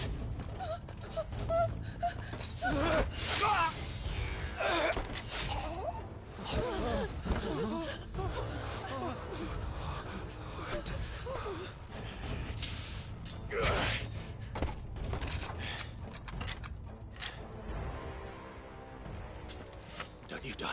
Come on, speak to me. I had to save them, that they might have a chance to find true salvation by devoting themselves to the service of their Lord,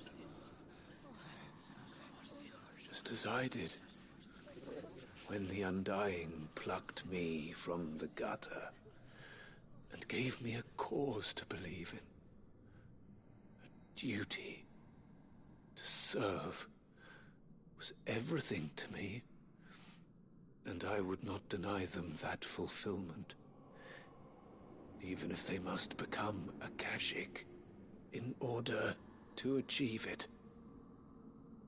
Forgive me, my Lord Marquis. I did not mean to trouble you with this. My findings. Could you deliver them to Master Cyril for me? Of course. Your duty will be done.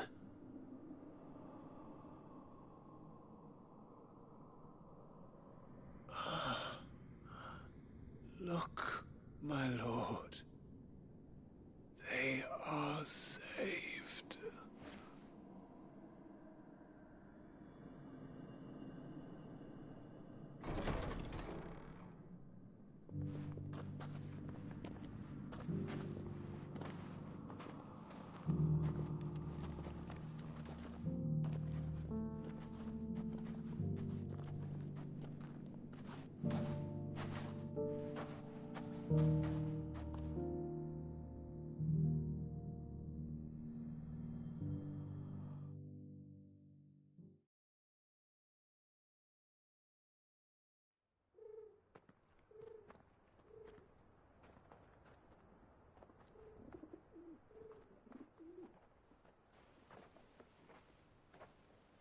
They are saved. Found her. I should get this report to Cyril.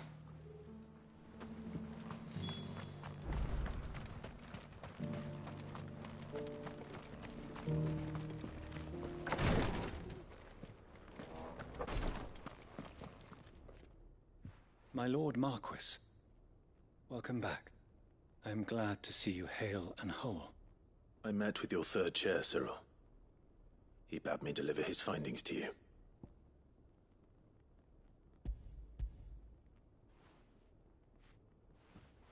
Thank you, my lord. He remained in Ash? He died protecting the villagers from an echo. I buried him in Mickelberg. I'm sorry that I couldn't save him. If you could not save him, no one could. The villagers, they were believers in this savior cult. They prayed to their god that they might be unburdened of their wills. Then an ether flood came, and their wish was granted. Your brother sacrificed himself that they might live, even knowing that that life was death by another name. Then he perished defending liberty. A hero's end. For the right to choose how one dies is no less sacred than the right to choose how one lives. Sid would agree. He wanted to build a world where people could die on their own terms. a noble ambition. To die for one's cause is the most perfect expression of one's faith. It matters not how misguided others might judge one's decision to be, only that the decision is one's own. We live according to the teachings of our order. We believe in them, we protect them, and yes, we die for them. For better or worse, that is our creed.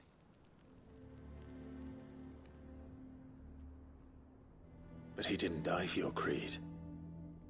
He died to save them. And you still believe that what he did was right? I believe that he believed it was. We of the Undying are not slaves, but willing servants. And this was his will, the ultimate expression of it. All right.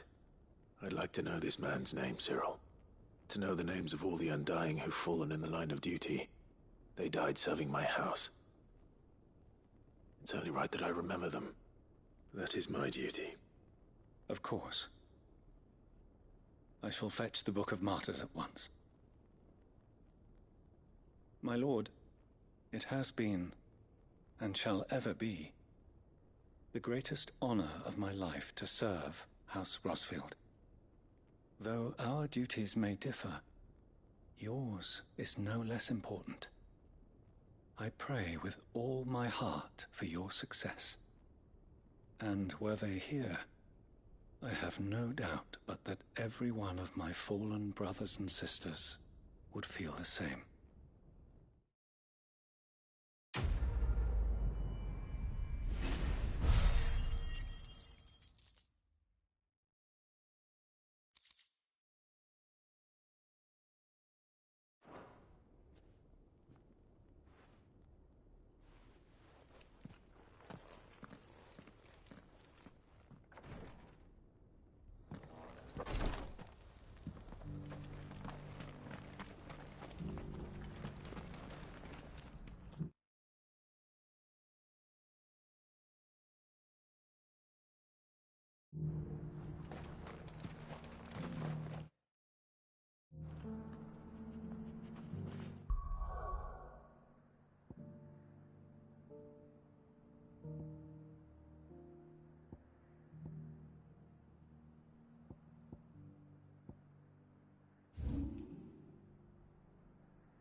Let's hope one of the gardeners knows where to find snow daisies.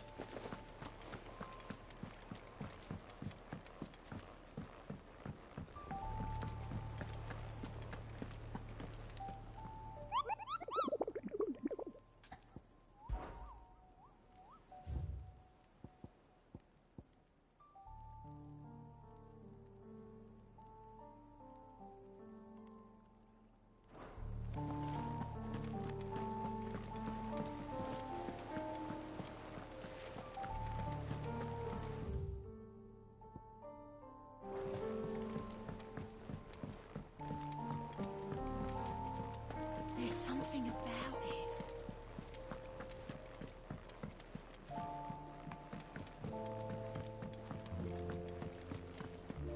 it. It was no trouble. Clive, you're back. How'd you get on? Any luck? Any luck, you say?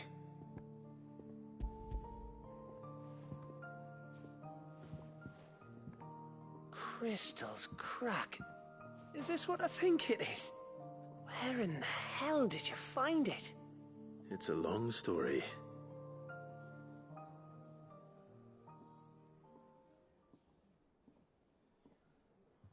Right there on the road to Eastpool. Who'd have thought it? Everything up there's been abandoned for years. The empty cabin made for the perfect shelter. Though I fear my presence may have forced the poor creatures to look elsewhere. Don't blame yourself, Clive. The Blight's right on Eastpool's doorstep. They'd have had to move on before long, even if you hadn't have turned up. They'll find a new home, trust me. After all, that's what us endangered animals do. Anyway, what matters is, you managed to nick us one of their quills before they could run off. And now all that's left is to fix it to the carving. I didn't know you could carve. Reckon there's a lot you don't know about me. Like the fact I'm as good with a whittling knife as I am with a sword.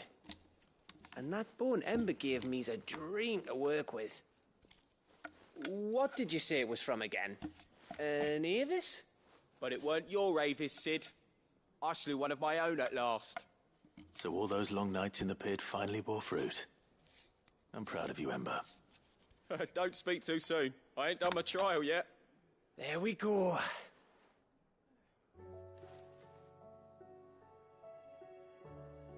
What do you think? I think if you ever hang up your scouting cap, you'll be able to make an honest living. Oh, will I? I should go and see if Ed is awake. Give it one best. You can give it to yourself. Come on.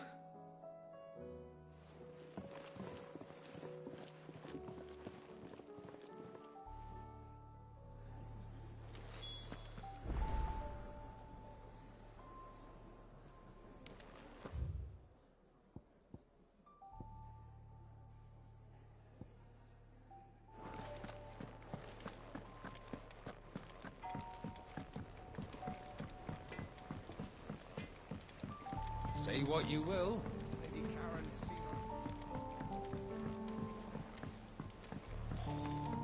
Bless your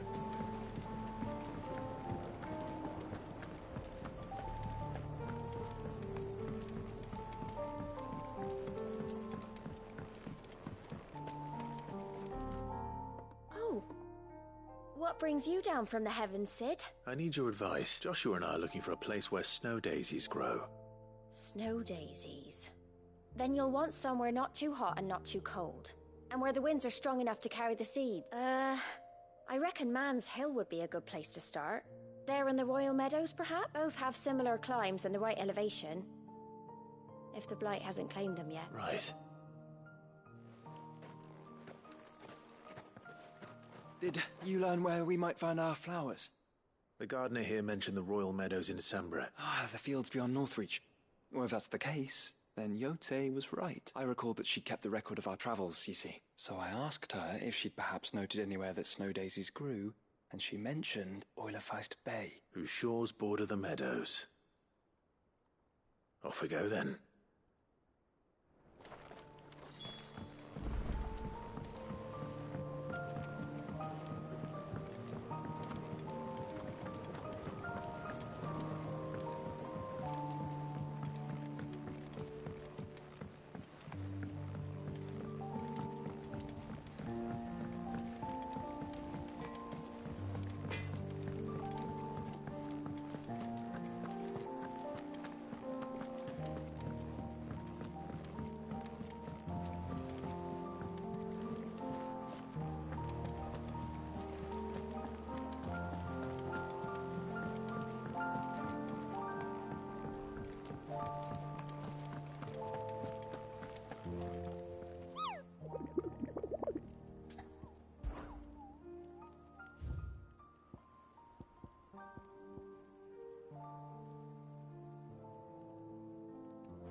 Me lords. How are you feeling? Well, thank you. Is something wrong? Wrong? No, nothing like that. What it is... Go on, please.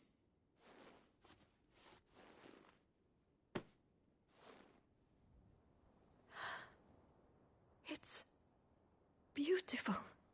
Did you make it? We did. Aye. It's from all of us here at the Hideaway. your new family, like. It's a good luck charm. We may come up north when a band's on the way. I mean a baby. To let him know that they're part of the family too. Oh, I hope you like it. I don't know what to say. I thank you, my lords, for everything. If there's anything you need, just let us know. I will. Clive, fancy a swift off? I'm thirsty. I could be convinced.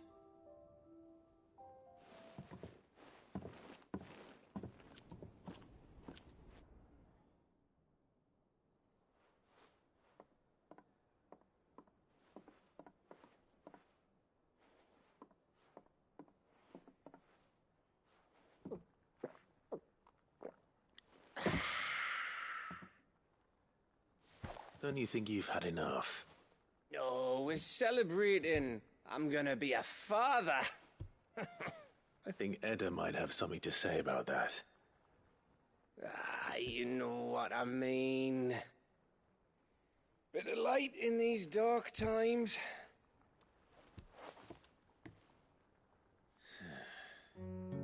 Wasn't long after me 10th name day, my mum told us she was with child again. I was over the fucking moon. I was looking forward to having a little one to lord it over, what with me being the runt of the litter. Thought I'd finally have a chance to prove to the world that I could be a big brother. Imperials came the day she went into labour. Had myself a baby sister, and then I didn't. My whole family gone in a blink, while I hid in the cellar like the spineless little arsehole I was. Great brother I turned out to be.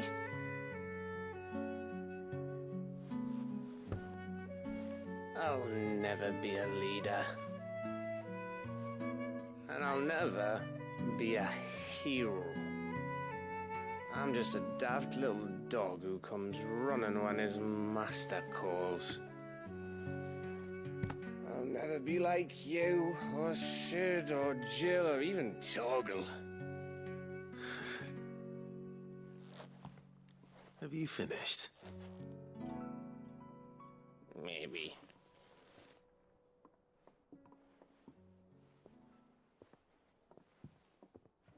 Do you know why you're our best scout? Because you don't need anyone to hold your hand. Without your resourcefulness, your courage, your determination, I don't know where we'd be. Maybe hanging off a cliff like, That was only the once. Exactly. You learned from it. And here you are, after Founder knows how many missions, stronger for everyone. And let's not forget Rosalith. Who was it who freed me from the dungeon? Who was it who ran to Jill's rescue? That would be me. Because you're our brother, Gav. My brother.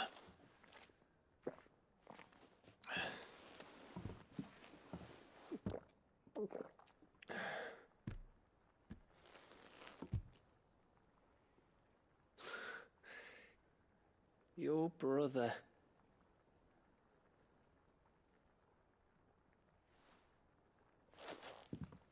Which means that when the time comes,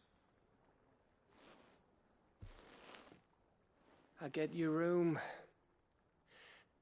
And your sword.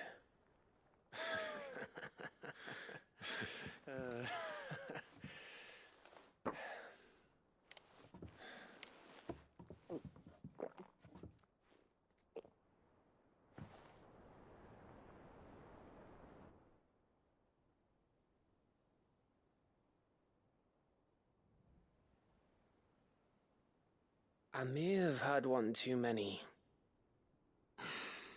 You may have had 10 too many. I said I was thirsty. Better get back to work anyway, after I walk this off. Clive? What is it? Thanks for, you know.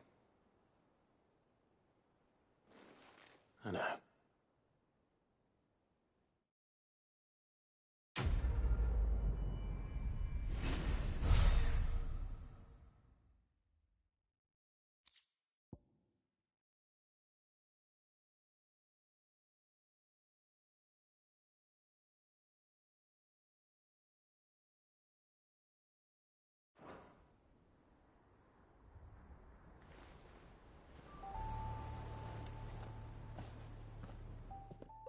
One of these days, I swear it's gonna be me who drinks you under the table. If by under the table you mean retching on my boots half the night, I reckon one of those days was yesterday. Ha ha. You think you're so funny. But just wait till we crack open the bottle I left in your chambers. That stuff's strong enough to burn the horns off a behemoth. Sounds like I'll be needing some new boots.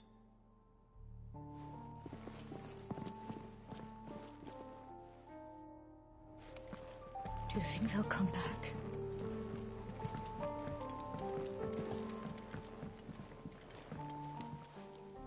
Must we away? My decision is made.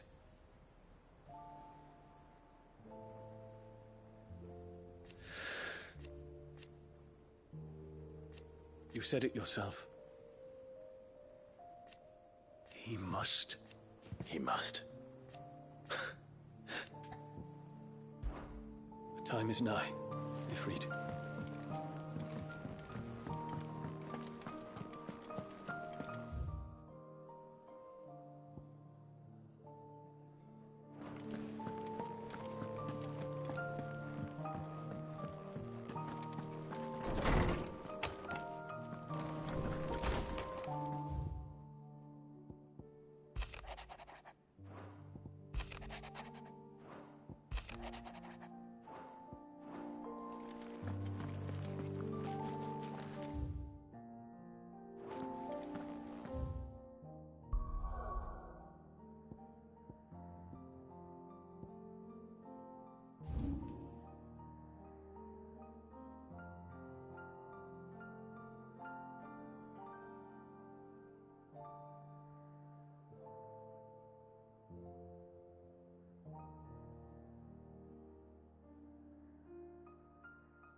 And how might I help the garrison today?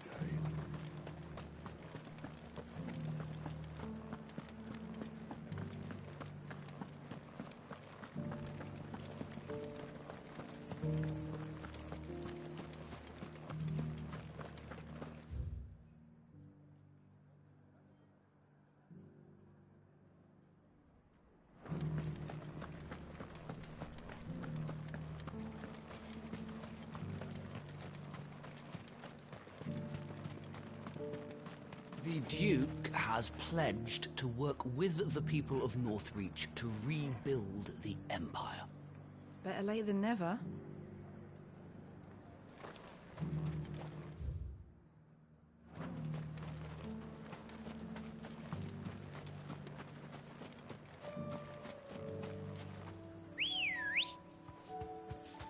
Let's go.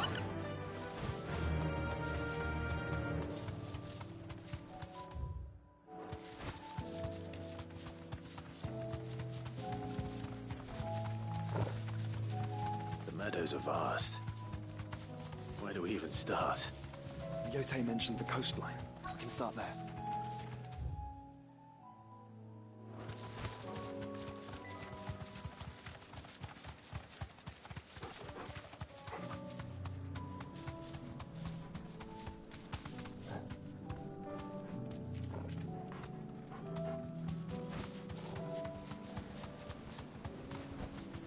Straight home now.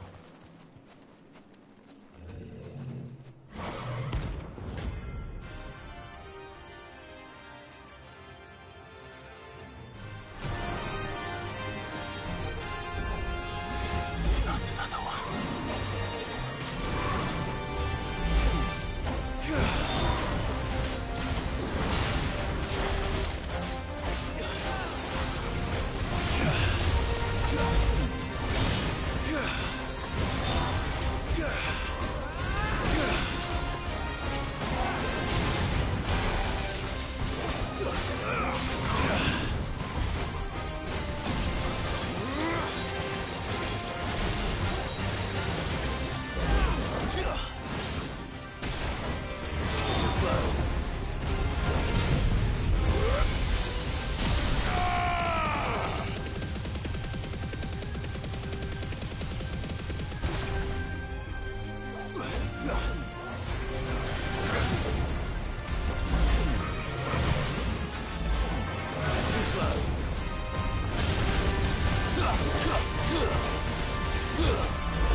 these things.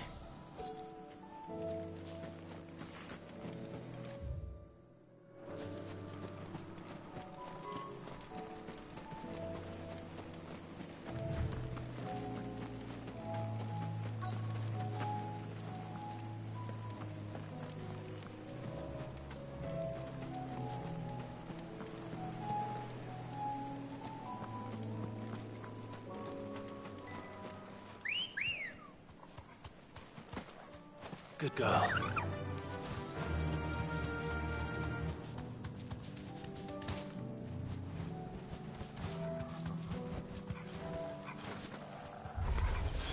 Look, brother. You see them? I do. The flowers and our friends.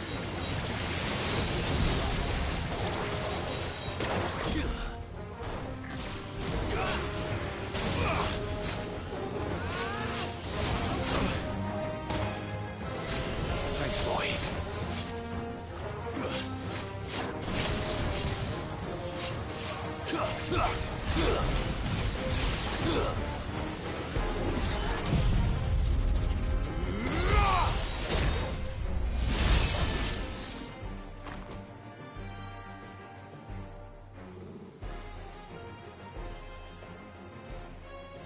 What do you see, boy?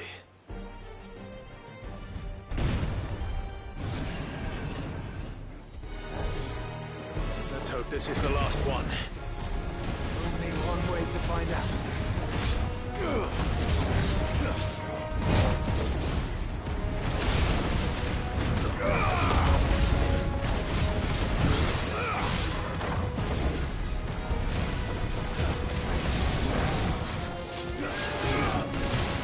Too slow.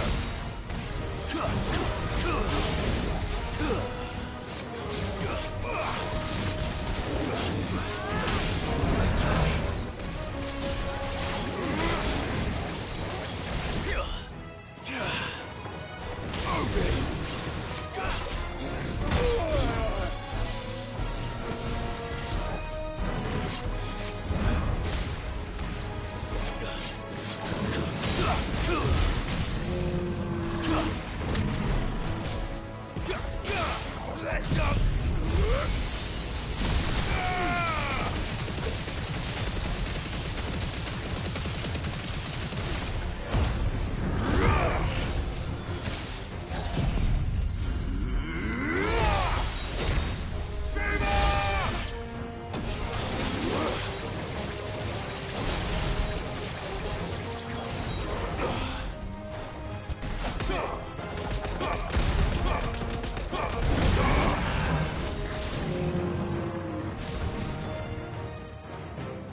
That was harder than I expected.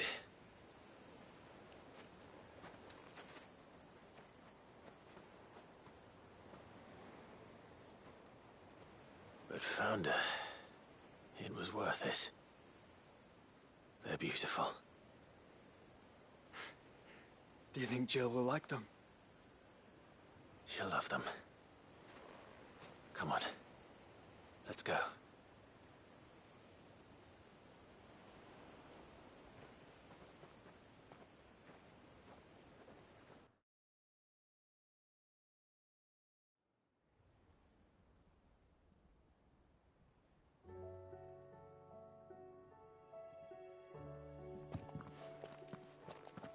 It appears my work is done.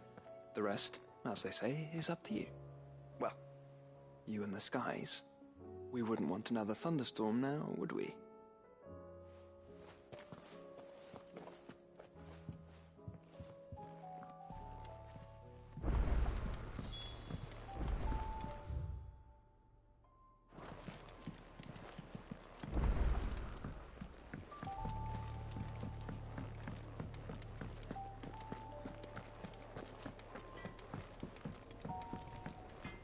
So what do I owe the honour? So, what'll it be? Should last you a good while. Anything else?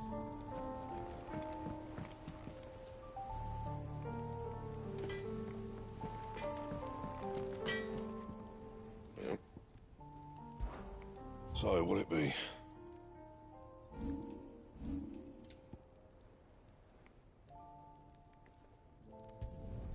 No scratches, all right? Not bad, if I do say so myself. First the skies, then the crystal.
Jill, there's something I'd like to show you. There is?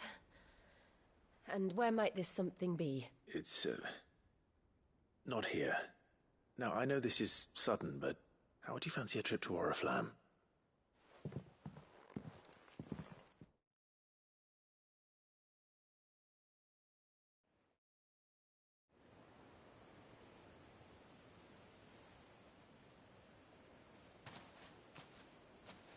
There are so many. This is what you wanted to show me.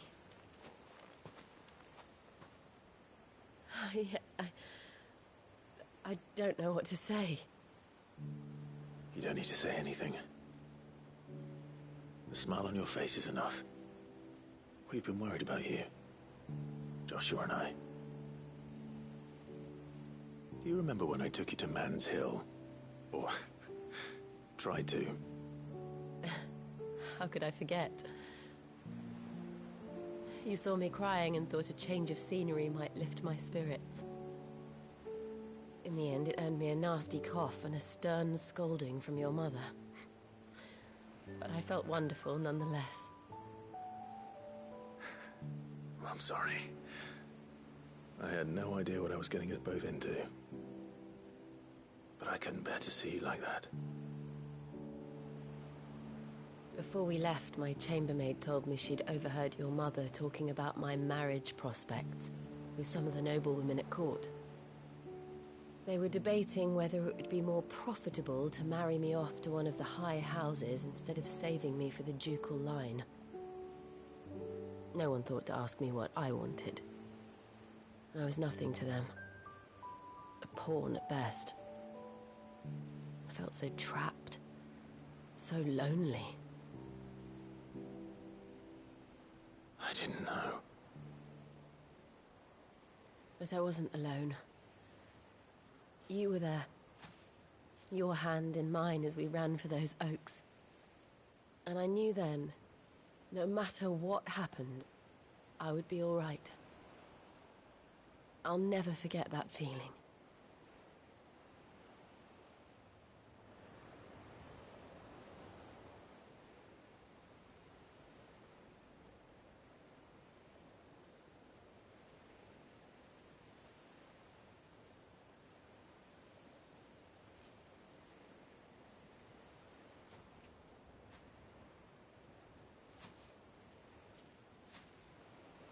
Before we broke camp, the morning after the storm,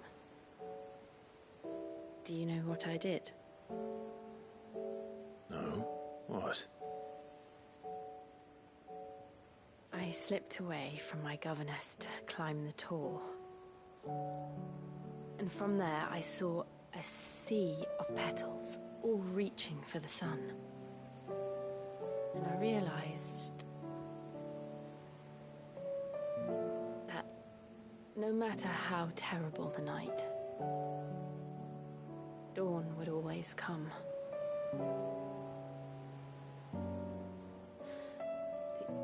That you would always come for me. And you have. Again and again.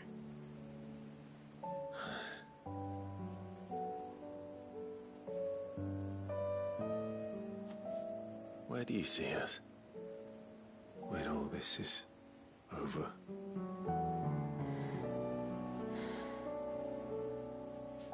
I don't know.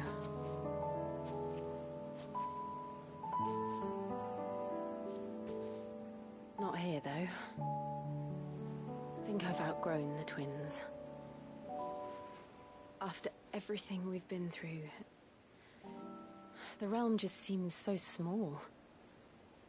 I'll need some space to spread my wings. Then that's what you'll have. And I'll stop at nothing to see that you do.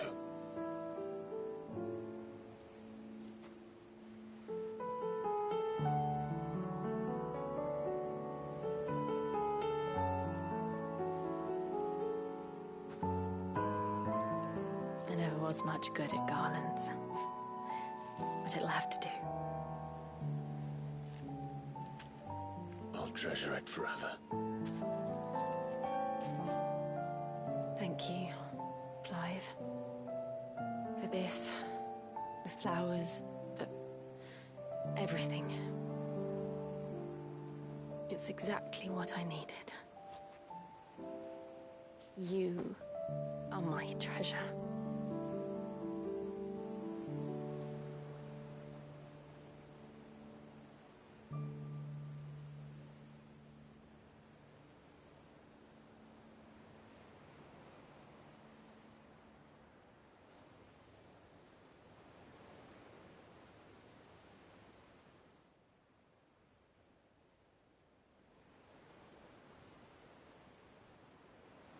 We should probably be getting back. I expect the others are wondering where we are. You're right. There's still much to do. And we'll do it together.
Doris is waiting for me near Balmung Dock.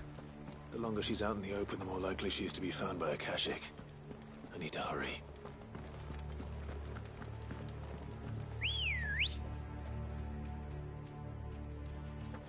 Come on. Faster!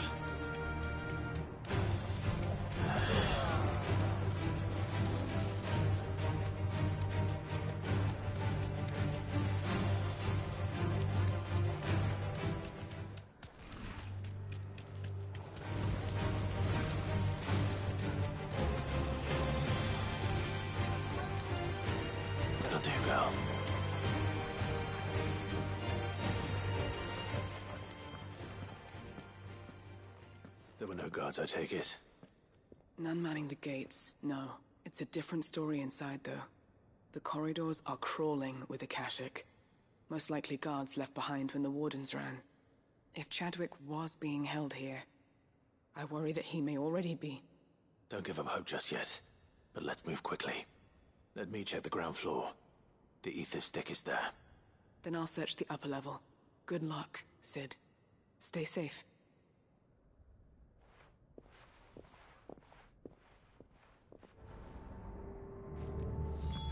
Just how bad are the floods inside the walls? Bad enough to turn a bearer? I hope not. We're risking a lot just being here. Better keep my eyes open for signs of life.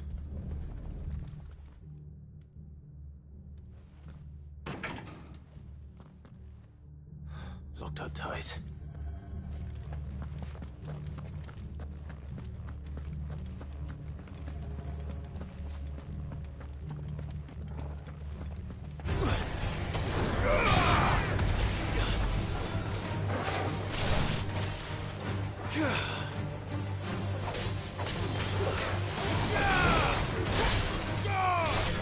It's over.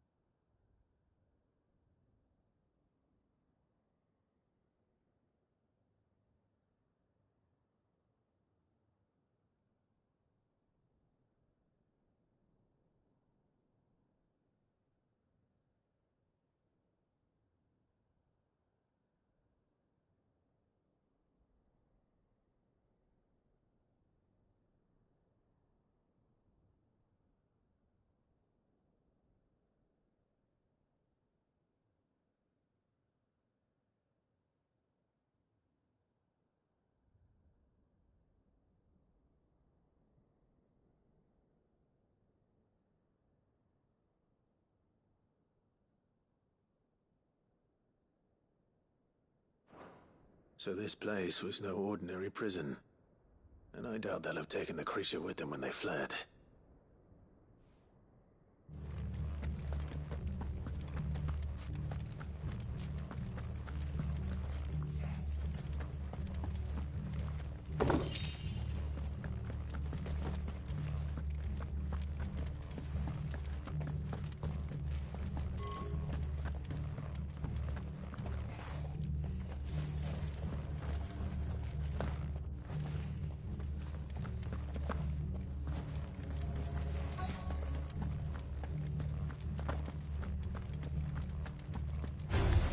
Time to fight.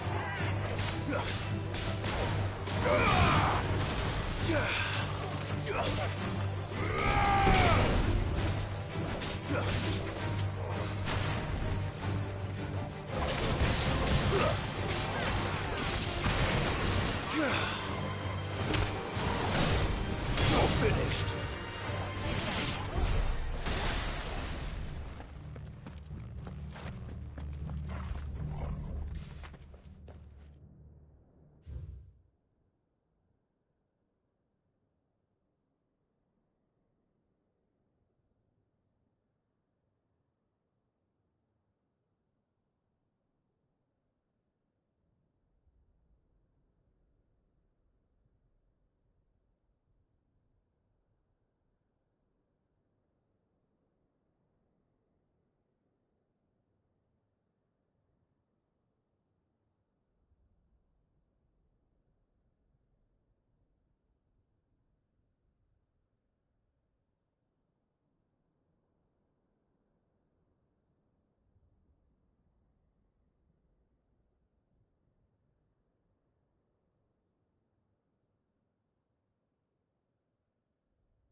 Minimal loss of Waluda lives.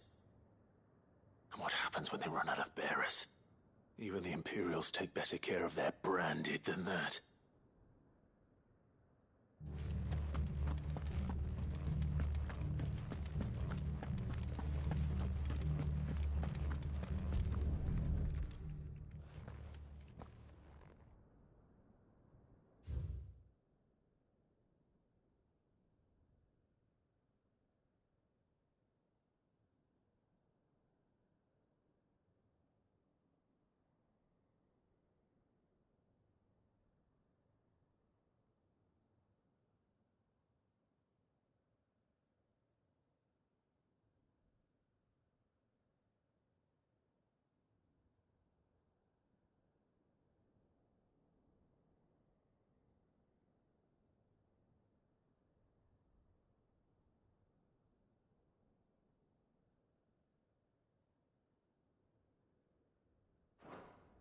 They were feeding bearers to it.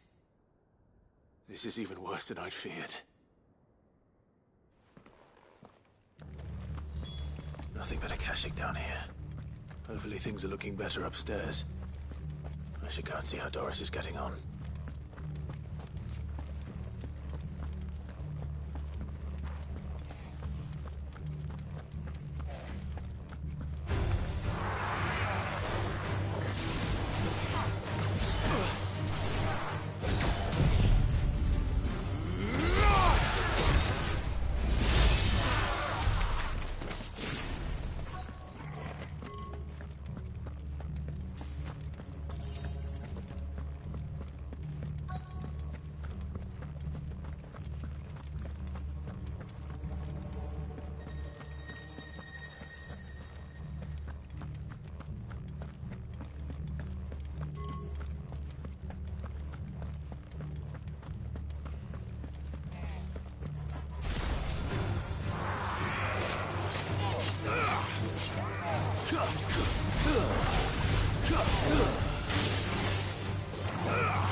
No lock downstairs.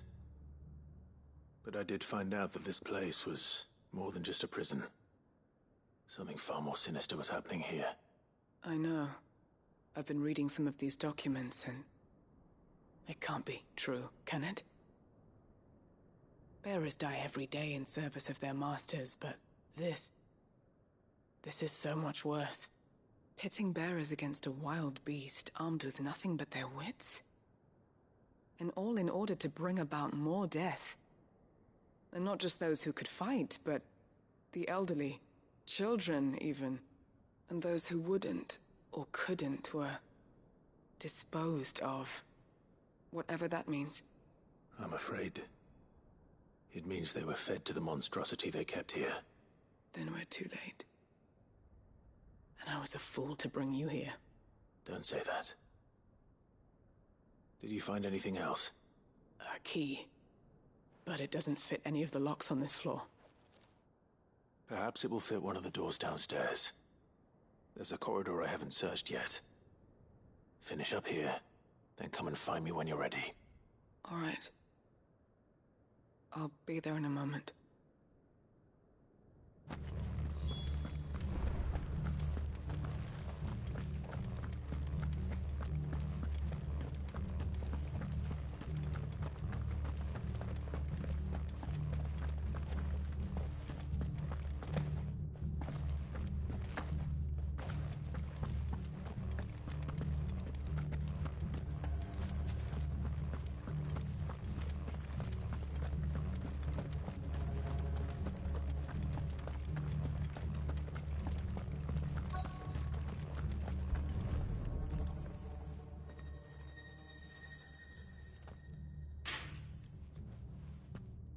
Let's see what we can find down here.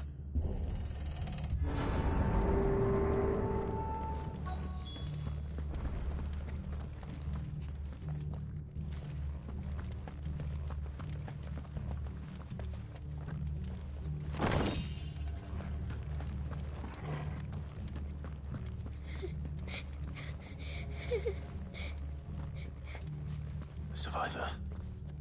And she sounds close.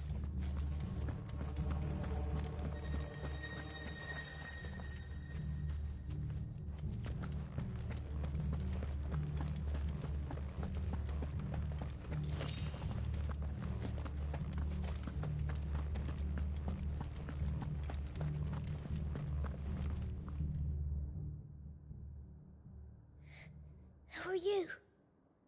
There's no need to be afraid. Are you alone? Are there any other survivors? Some of the guards. They're still here. But something's wrong with them. Everyone else was eaten by the monster. Of course there were. Thank the Founder. It was worth our coming. But I'd rather we didn't linger. Are you ready? Ready when you are. You poor thing. He must have been terrified.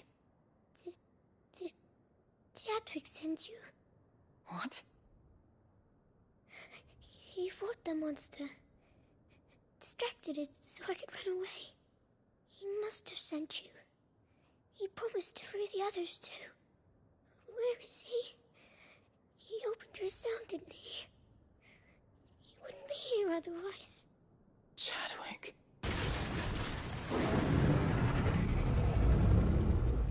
Was that? Monster's back! Chadwick, help! We have to get out of here. Doris, keep the girl safe. All right. You put that bearer-eating bastard in the ground. It's out there waiting for me. I can't let it live. Not if it's got a taste for bearers.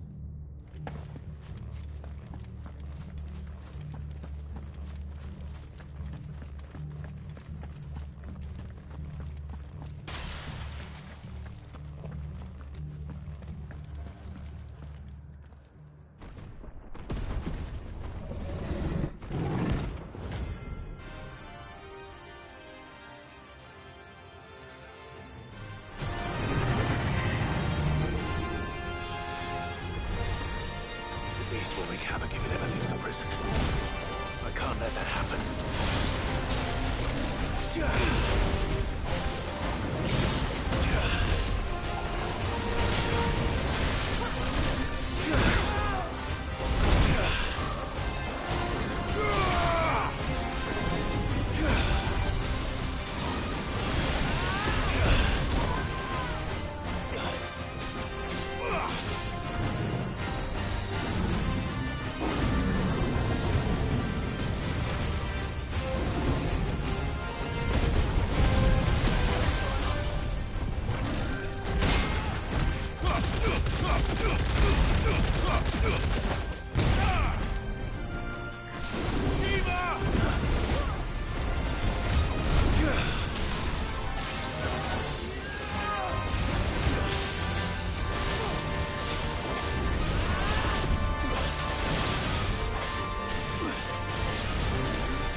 Finally.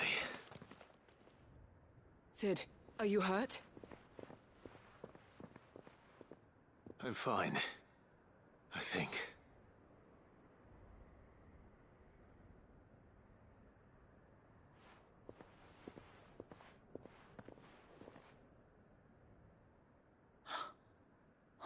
No. What is it? A diary. I gave it to Chadwick before we went our separate ways. He was here. Do you think that creature? I'm sure he fought bravely to the last. The girl is safe thanks to him. Chadwick. You fool. Come on. We have to get her back to the hideaway. We don't want his sacrifice to have been in vain. No. Of course not. I'll see that she's looked after from now on. It's the least I can do.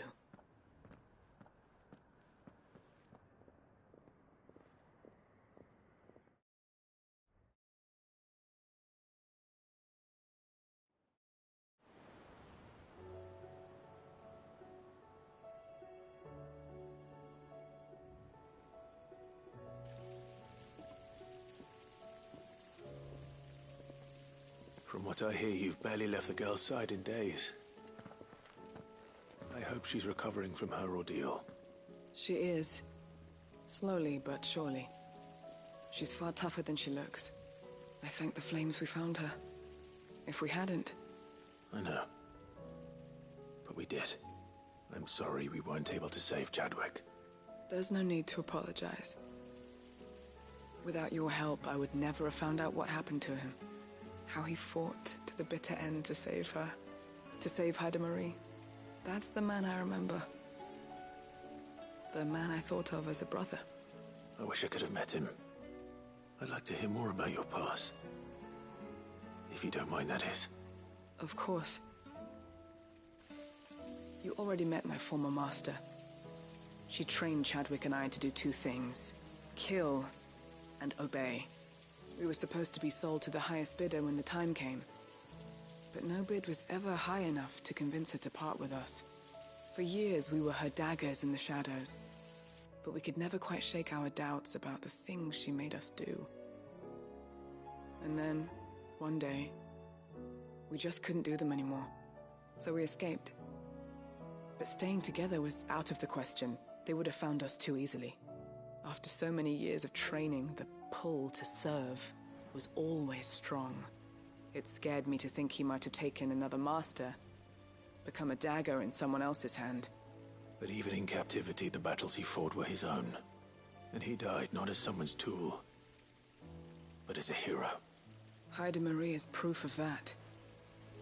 Bearers can cast off their shackles. And the Cursebreakers will show them how. I'll fight until my dying breath to see it done. For Chadwick, and for all of us. Thank you, Doris.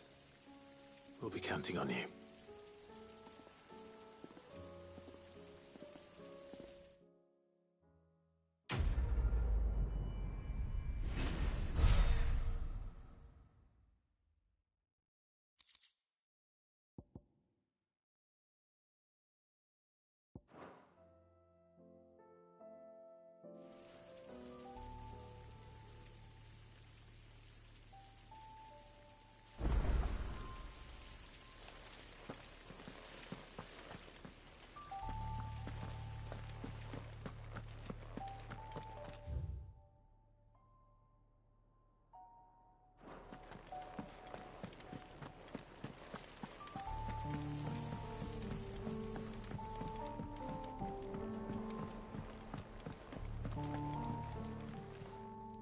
How are you doing? Don't be a stranger, eh? Welcome to the Patron's Whisper. Your benefactors are a generous lot.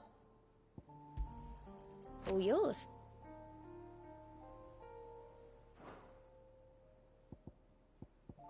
All done?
There's something about it.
And how might I help the garrison today?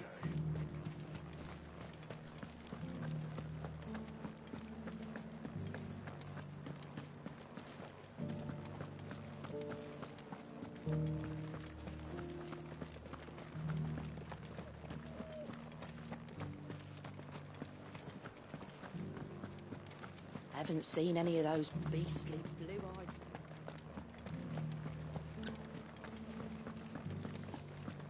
Do be careful. I will.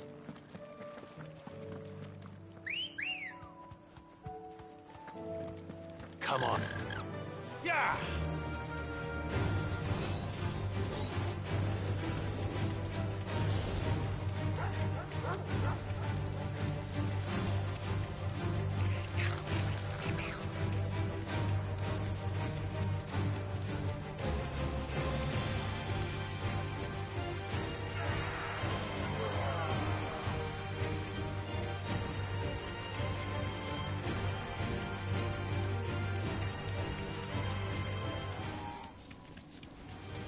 Time to fight.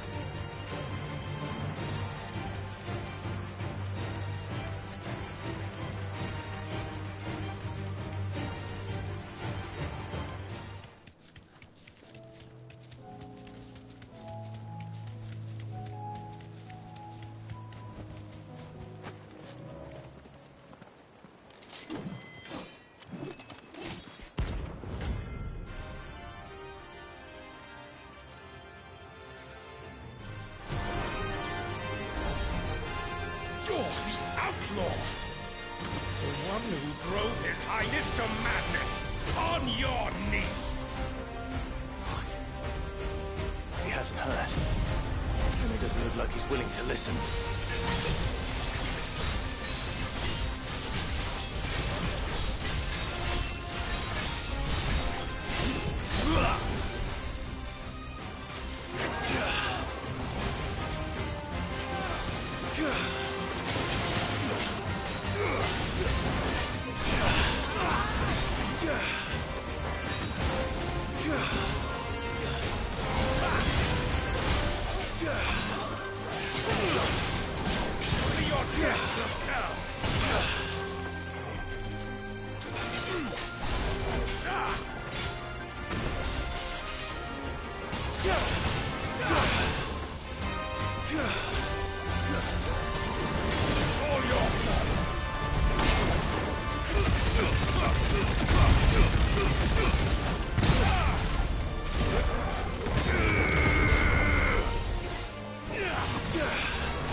Damn it.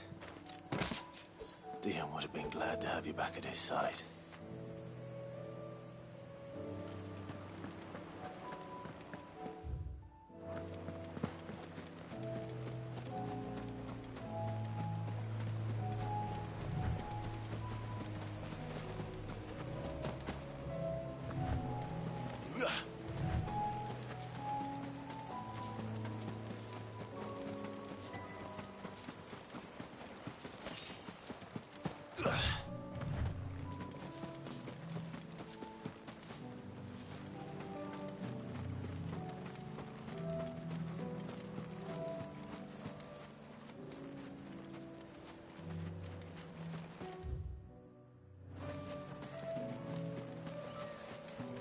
Quiet.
Another of the Royalist guard dogs.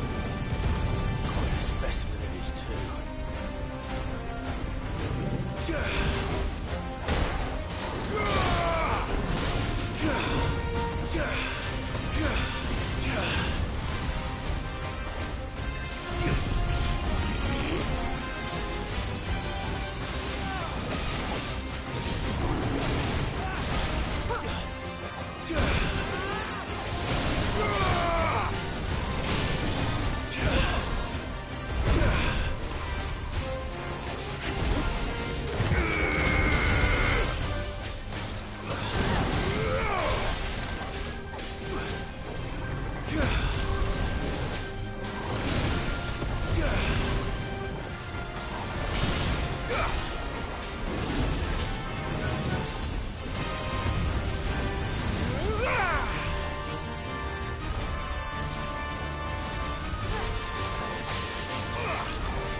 So much for you, eh, Torgal?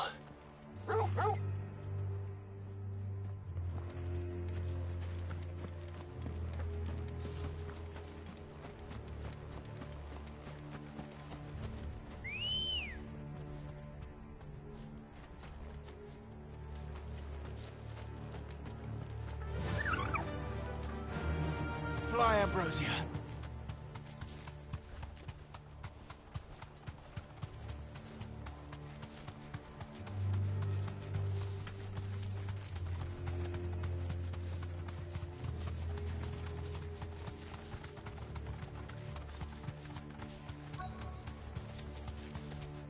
The entire village looks abandoned. Now, which house would a bookworm live in?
His interests were certainly varied.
This is it. But if what it says is true, I need to get this back to the hideaway.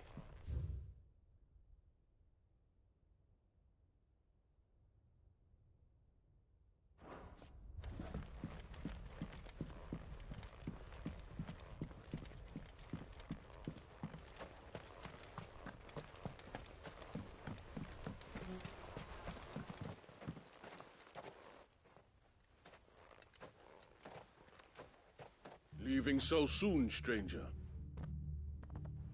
We've been watching you. From a distance, so to speak. Subtle. I know who you are. Then we need not waste time on introductions. Hand me the book. Leave it in our care and return to your life. Your care? Do you mean to burn it, or bury it? That is not my decision to make. But by one means or another, its contents shall be removed from the common record. Then I'll have to politely refuse. I won't let you erase our history. Then we find ourselves at an impasse. Very well. The book can just as easily be pried from your dead hand.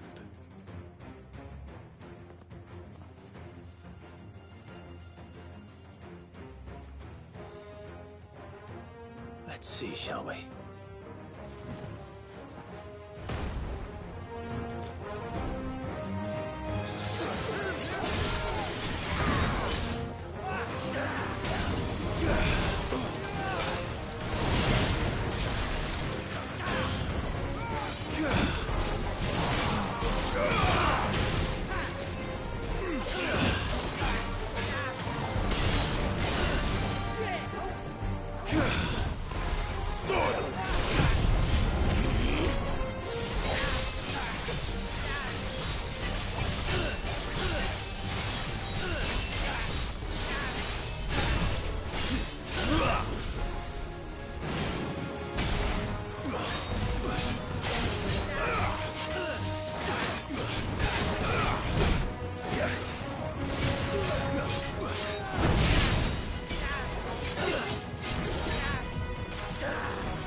Impressive. But we have other means. We shall claim the book yet. Why do you want it so badly anyway? It lays out in no uncertain terms the vanity and avarice of mankind. It tells the shameful history of the persecution and oppression of a gifted few by a giftless many. Would you say that this interpretation was correct? I don't know. You don't know. Your sword may be sharp, but your wits are dull. So let me answer for you. There is no correct interpretation of history. That a series of events took place may be proved beyond a doubt. But there can be no single, immutable explanation as to why they came to pass. It is a question of numbers and of belief. If enough people believe that a set of events occurred for a reason, that belief becomes the truth. So you're trying to control the truth? We are trying to protect people from themselves, from knowledge that would bring them naught but pain. That is all. You may keep the book, for now. The world is small. We shall meet again. Until then. Wait! Damn it. Let's get this back to Vivian. Perhaps she can explain what that was all about.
Company.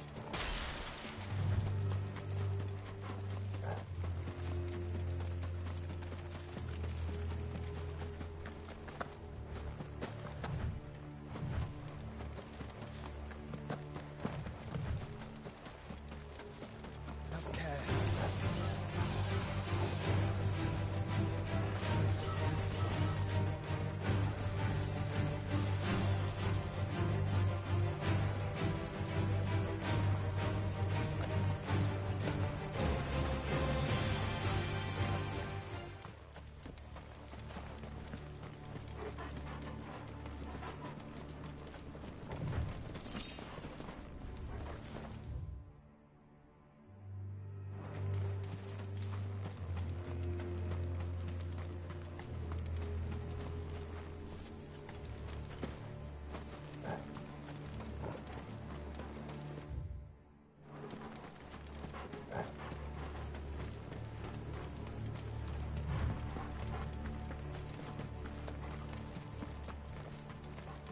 This must be the orphanage.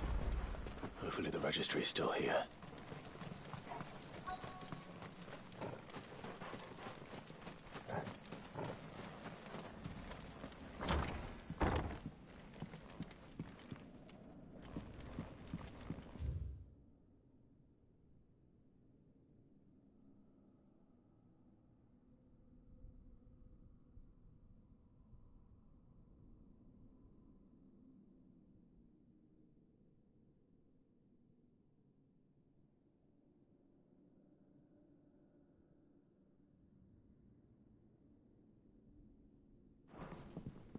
Conditioning.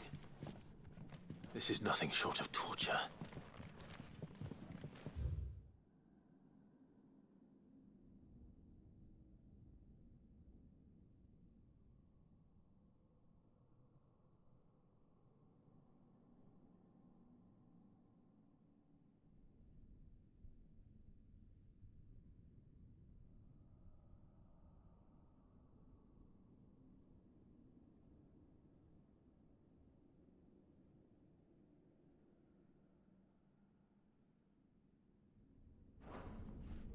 Disposed of. Herman wasn't exaggerating. It's a wonder he survived this place. I need to find that registry.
This reads like a suicide note. Did the director go through with his plan? There's only one way to find out.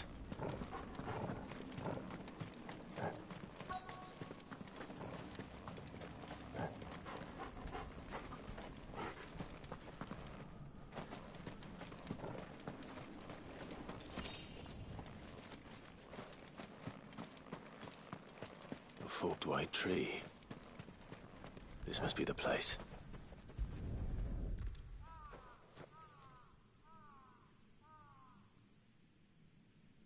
Could he really be buried here?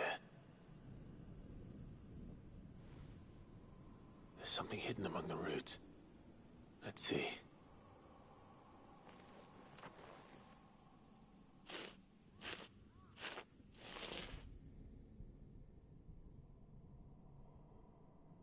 This must be the registry.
So many names. This place was a slaughterhouse. And where is the architect of all this misery?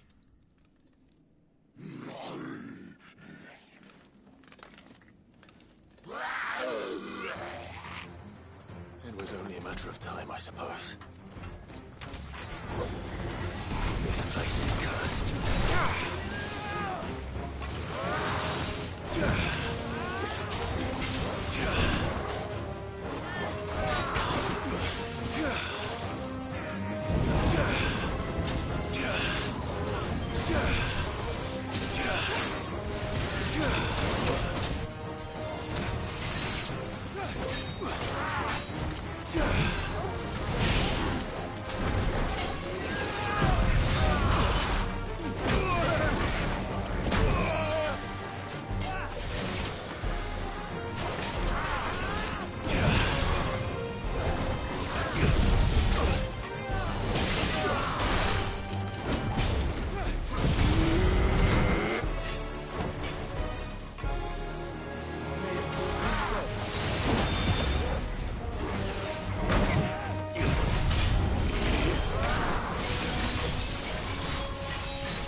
I'm done here.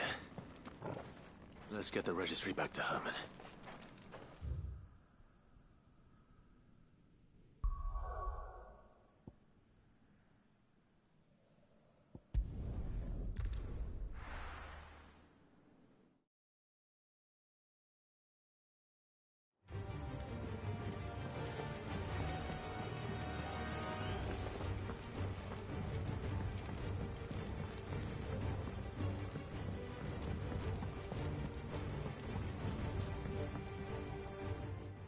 Vivian, I found it.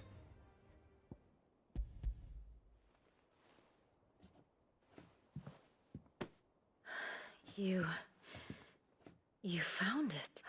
Thank you. Even though I asked this of you, I was not entirely sure it would be. I fear the executors had seized every copy. I met with one of these executors, and I convinced him to let me keep it. He told me something.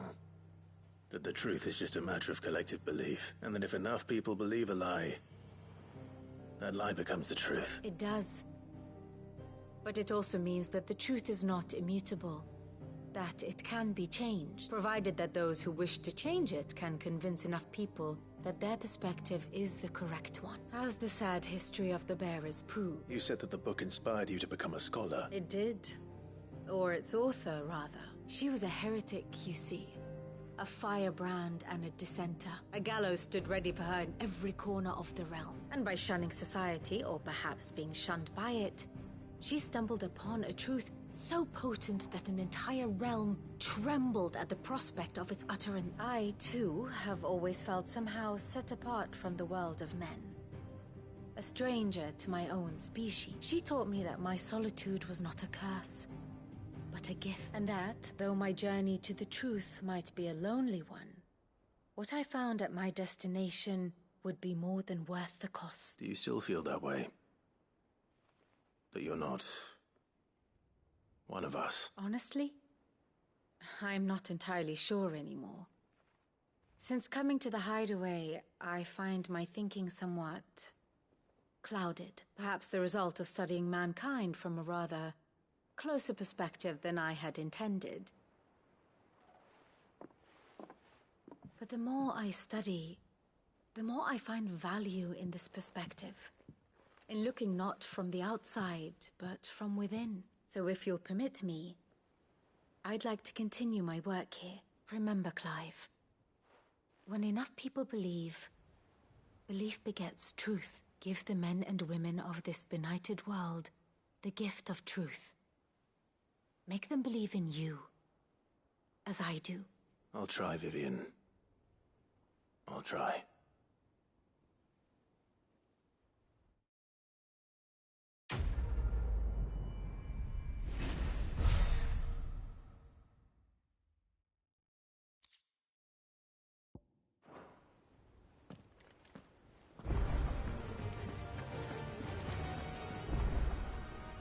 Oh, I wasn't expecting you back.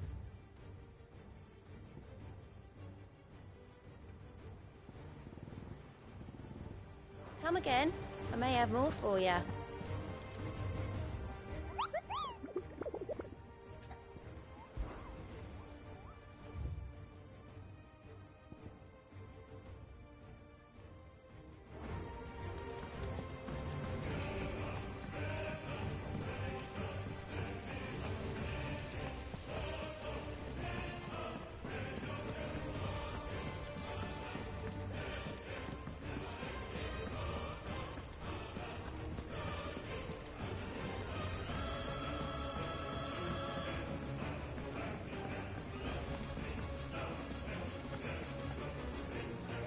I hear that you traveled to Ash.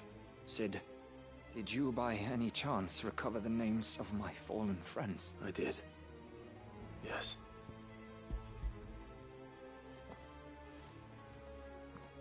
If I may, the bearer registry.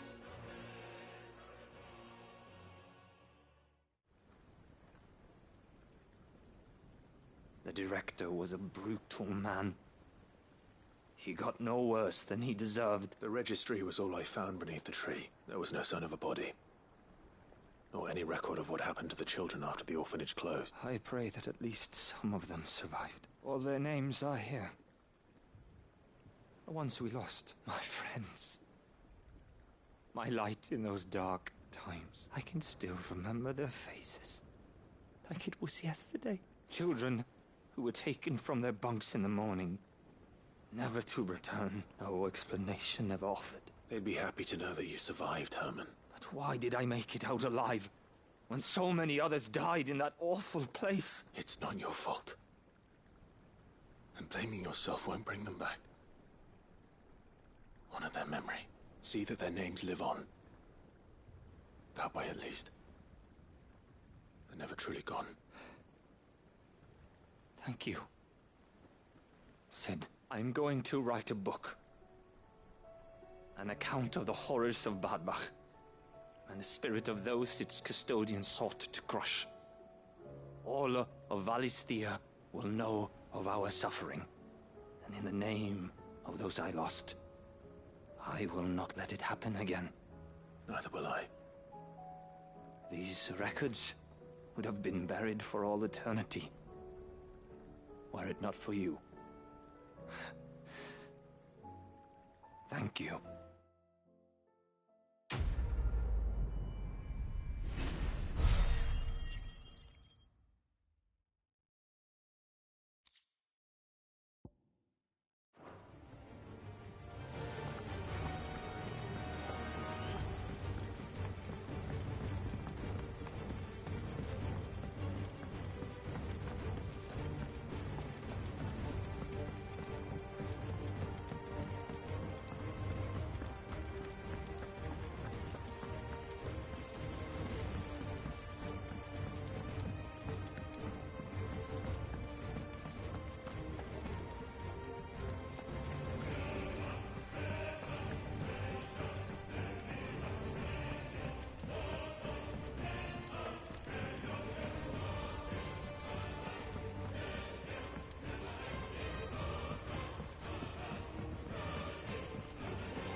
It's usually me making demands of Hippocrates.